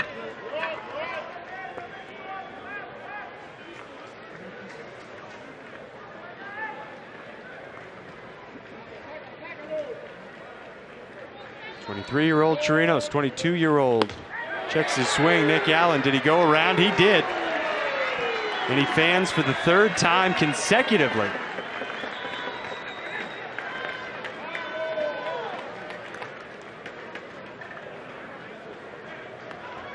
He went around. Number 23, left fielder Luke Williams. It'll be up to Luke Williams to try and spark something with 2 outs. That really hasn't been a problem for the United States. Doing a lot of 2-out hitting tonight.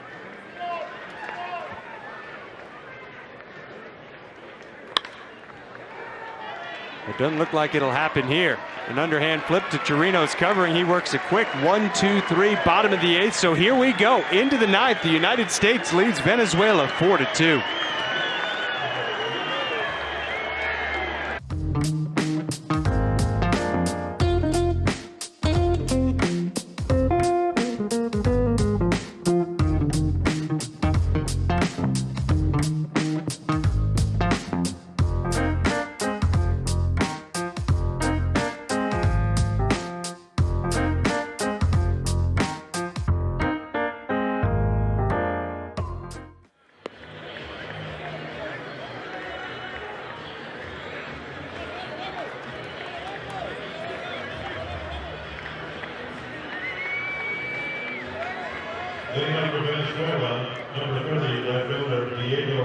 David Robertson into the game, trying to close it out for the United States. He has a save already, though he did give up a run in that game against the Dominican Republic on Tuesday night.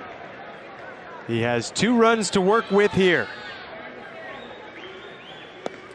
Diego Rincones leading off for Venezuela, takes ball 1 outside. 3 minutes after 10 o'clock here at Clover Park in Port St. Lucie, Florida. It's been a fun one tonight as Robertson picks up a strike.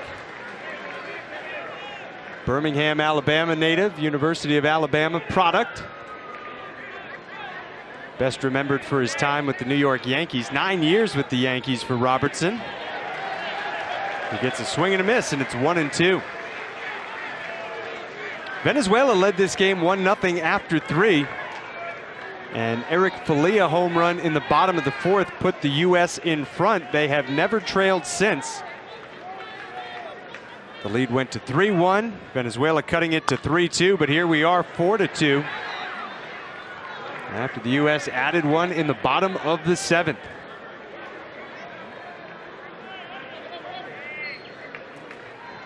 Robertson last pitching in the major leagues in 2019 with the Philadelphia Phillies. Made just 7 appearances for the Phillies in 2019. Down in the dirt for ball 2. Ramon Flores waits on deck. Luis Castro scheduled to bat 3rd in this inning. Actually, we saw a pinch hitter there. It's Noriega is in the on-deck circle. Strike 3 called outside corner. And the U.S. now 2 outs away from it. David Robertson pitched for the United States in the World Baseball Classic in 2017. 3 games of work in that tournament, 2 2/3 innings, struck out a couple of batters, didn't walk anybody, allowed 1 run on 3 hits. And he said prior to this qualifier that experience was as close to being in a World Series, pitching in the playoffs, being in Game 7 as he's ever felt in his career. And so it was not even a second thought to say yes to being on this roster. Pours it in down the middle, strike 1. Gabriel Noriega, the pinch hitter. Surprised to see him pinch hitting for the left-handed bat of Flores, especially considering Flores ripped a double in his last plate appearance. Cut and a miss, 2 strikes. I thought we might see a pinch hitter for Luis Castro, as a matter of fact. When I looked at the trio expected here, Castro hitless in the tournament. Flores has been among the better hitters for Venezuela. Quickly 0-2 on Noriega, who's 1 for 2. He's seen limited time. He's only played in 1 game. Robertson bouncing it off the dish. 1 ball, 2 strikes.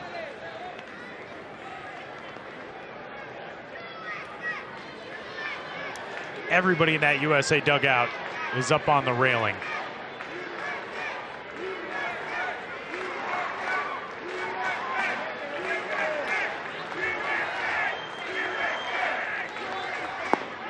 Strike 3. What was a very vocal Venezuela crowd has been silenced over the last few innings, and the fans of the United States starting to take over here, and many will come to their feet with 2 outs in the top of the 9th.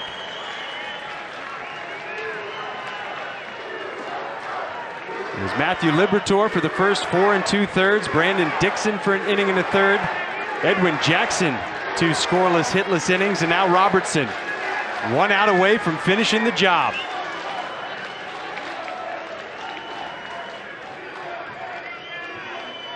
Righty, ball 1.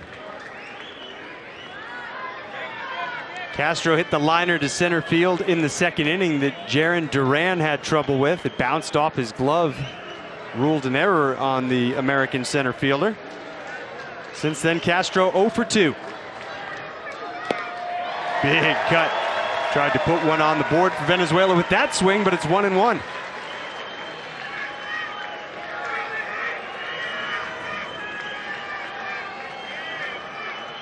There's a pinch hitter in the on-deck circle. If we go that far, it'll be Alexander Palma. 1-2. I don't think David Robertson's got any plan for this getting that far. He looks fantastic tonight. More folks rise here at Clover Park in Port St. Lucie, Florida. 1-2 bounced in, 2 balls, 2 strikes.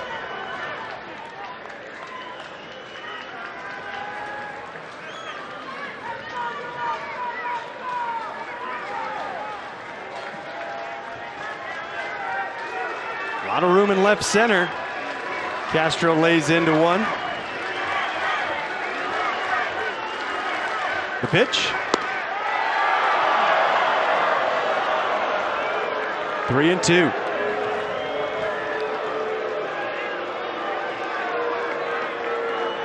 Yeah, maybe a touch low. I guess you'll call that low.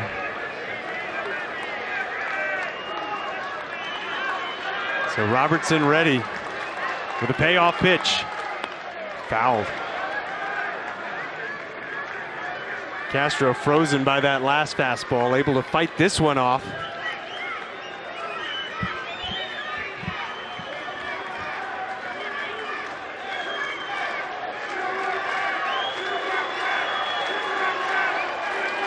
The Venezuela first baseman waits. Another 3-2. And another foul ball popped up first base side out of play. 10 hits for the United States tonight. A lot of things could have happened differently in the middle innings where this would not be a 2-run game. A lot of men left on base. But 4 might be enough. Another 3-2. That's low.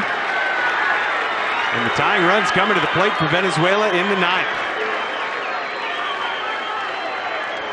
Bat flipped walk there for Luis Castro, trying to fire up his dugout.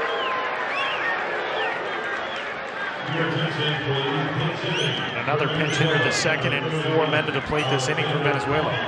And it's not somebody we expected to see when we didn't see him in the starting lineup. Alexander Palma taken out of yesterday afternoon's game after crashing into the wall on a Jose Bautista home run. Scaled the wall, tried to rob it, and then was helped off the field. Walking half on his own power, but he did have a teammate supporting him on either side.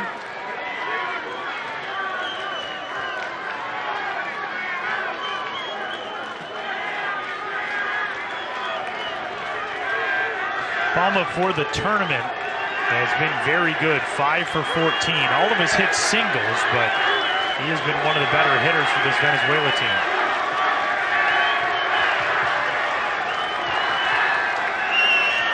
Runner goes, nobody's concerned about him. Takes second on defensive indifference. Ball 1 meanwhile to Palma. You got to think a pro, a veteran like Robertson, not really worried about that pitch he didn't get, but that was a very close call. About a handful of pitches ago. With 2 strikes to Castro, it was low. Instead of ending the game, it went to 3-2, and here we are now.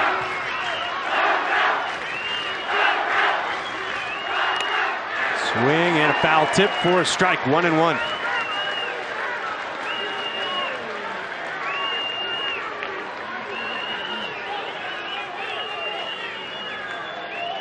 Palma, another guy in the Brewers organization.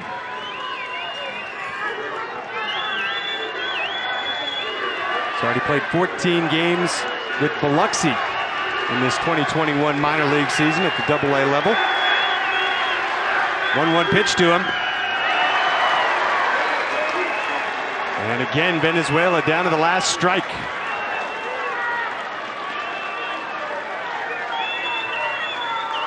Robertson got Rincones looking. He got Flores, or rather the pinch hitter Noriega, swinging. Can he strike out the side to send the Americans back to the Olympics?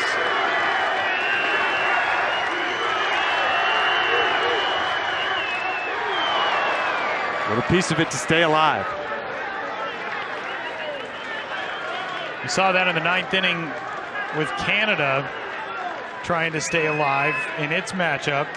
Tyson Gillies fighting off some pitches before he was ultimately dispatched. The on-deck hitter, Hernan Perez, has been as good as anybody in this tournament. So Robertson wants to end this right here. Again, 1-2. And again, fouled back through the 5-hole with Goldsberry, the catcher.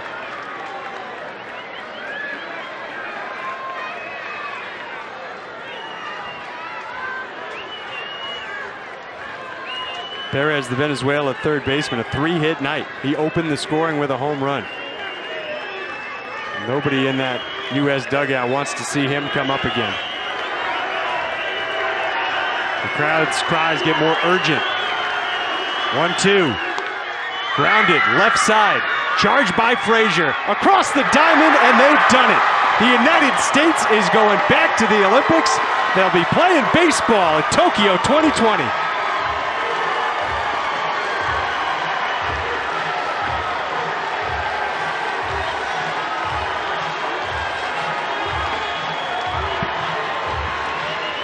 How fitting that Todd Frazier winds up with it, the MVP of the night. And it'll be a party for this group. And you know, a fairly muted celebration because this U.S. team knows this is just the first step. Getting back to Tokyo is step number one. It didn't happen in Premier 12 nearly 2 full years ago.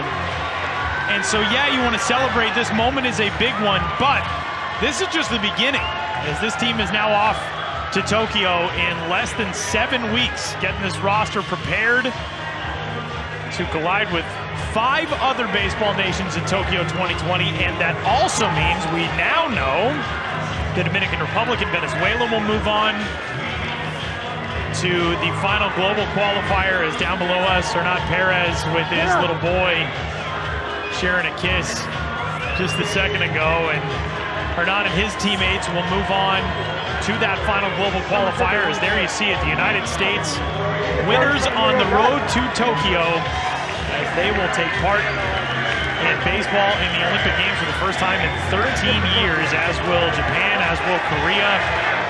Very exciting stuff for USA Baseball, as the task has just begun. For world number 2, it wouldn't have felt right to have the baseball Olympic competition with world number 2, the United States, not there. Edwin Jackson, 37 years old, getting the crowd into it. And as you said, Tyler, a muted celebration. Obviously, these players so aware of what it took just to stage this event. You just can't party the way maybe you used to.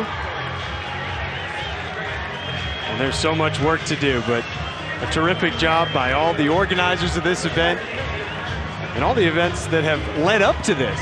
Premier 12 so long ago, where Mexico became a first-time Olympic entrant. The Europe-Africa qualifier, where Israel became a first-time entrant. It's going to be a great competition. And tremendous congratulations as well to Venezuela and the roster that team put together, the Dominican Republic as well.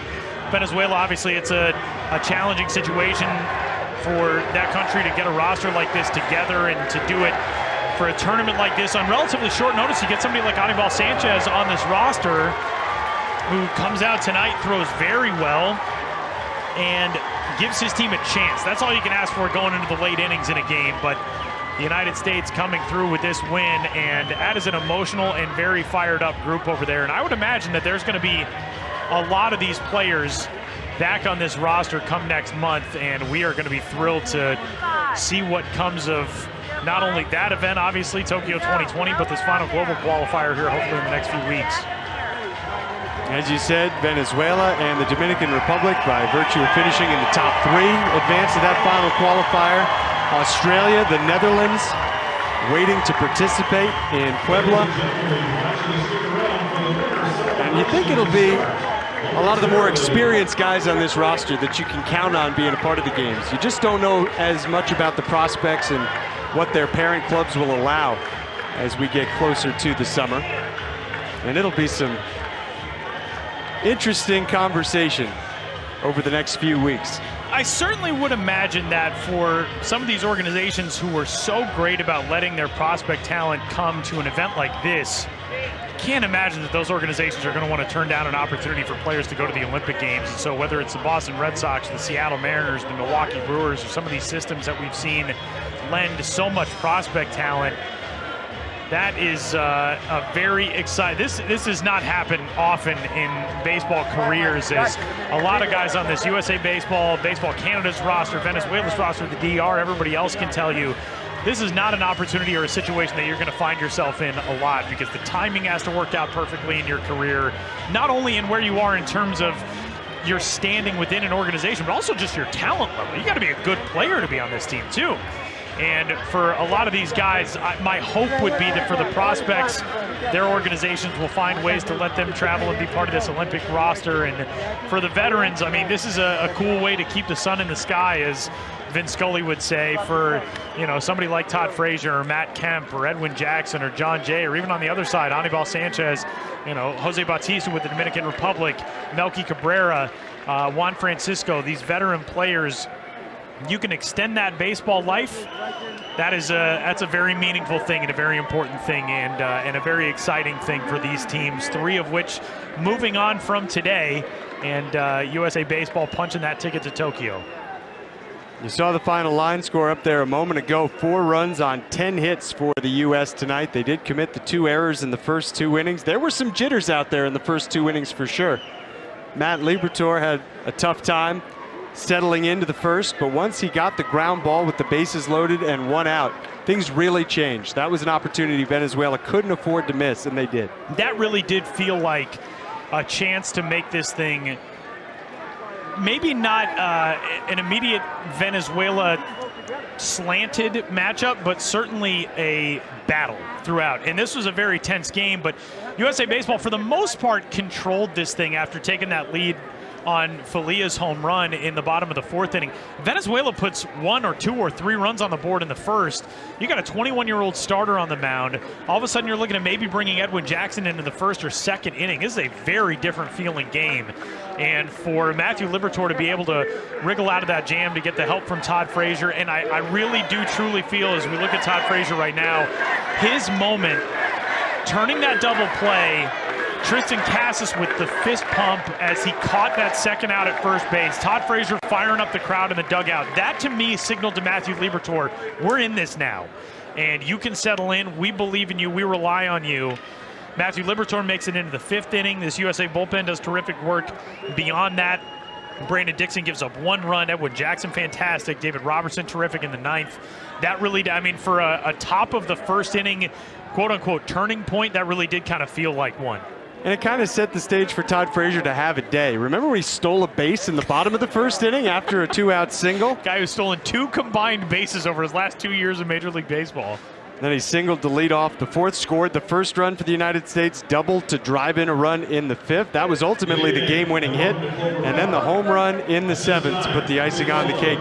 I think our job here is done. We will step away and let you enjoy the on-field ceremony. We want to thank our entire production crew for putting this on TV for you. I know this was broadcast around the world, and baseball fans around the world were able to enjoy it. Thank you, all of you, for tuning in, and again, the crew for putting it all together. But for my partner, Tyler Maughan, Craig Durham saying so long from Clover Park in Port St. Lucie, and congratulations to the United States going back to the Olympics in just a few weeks' time.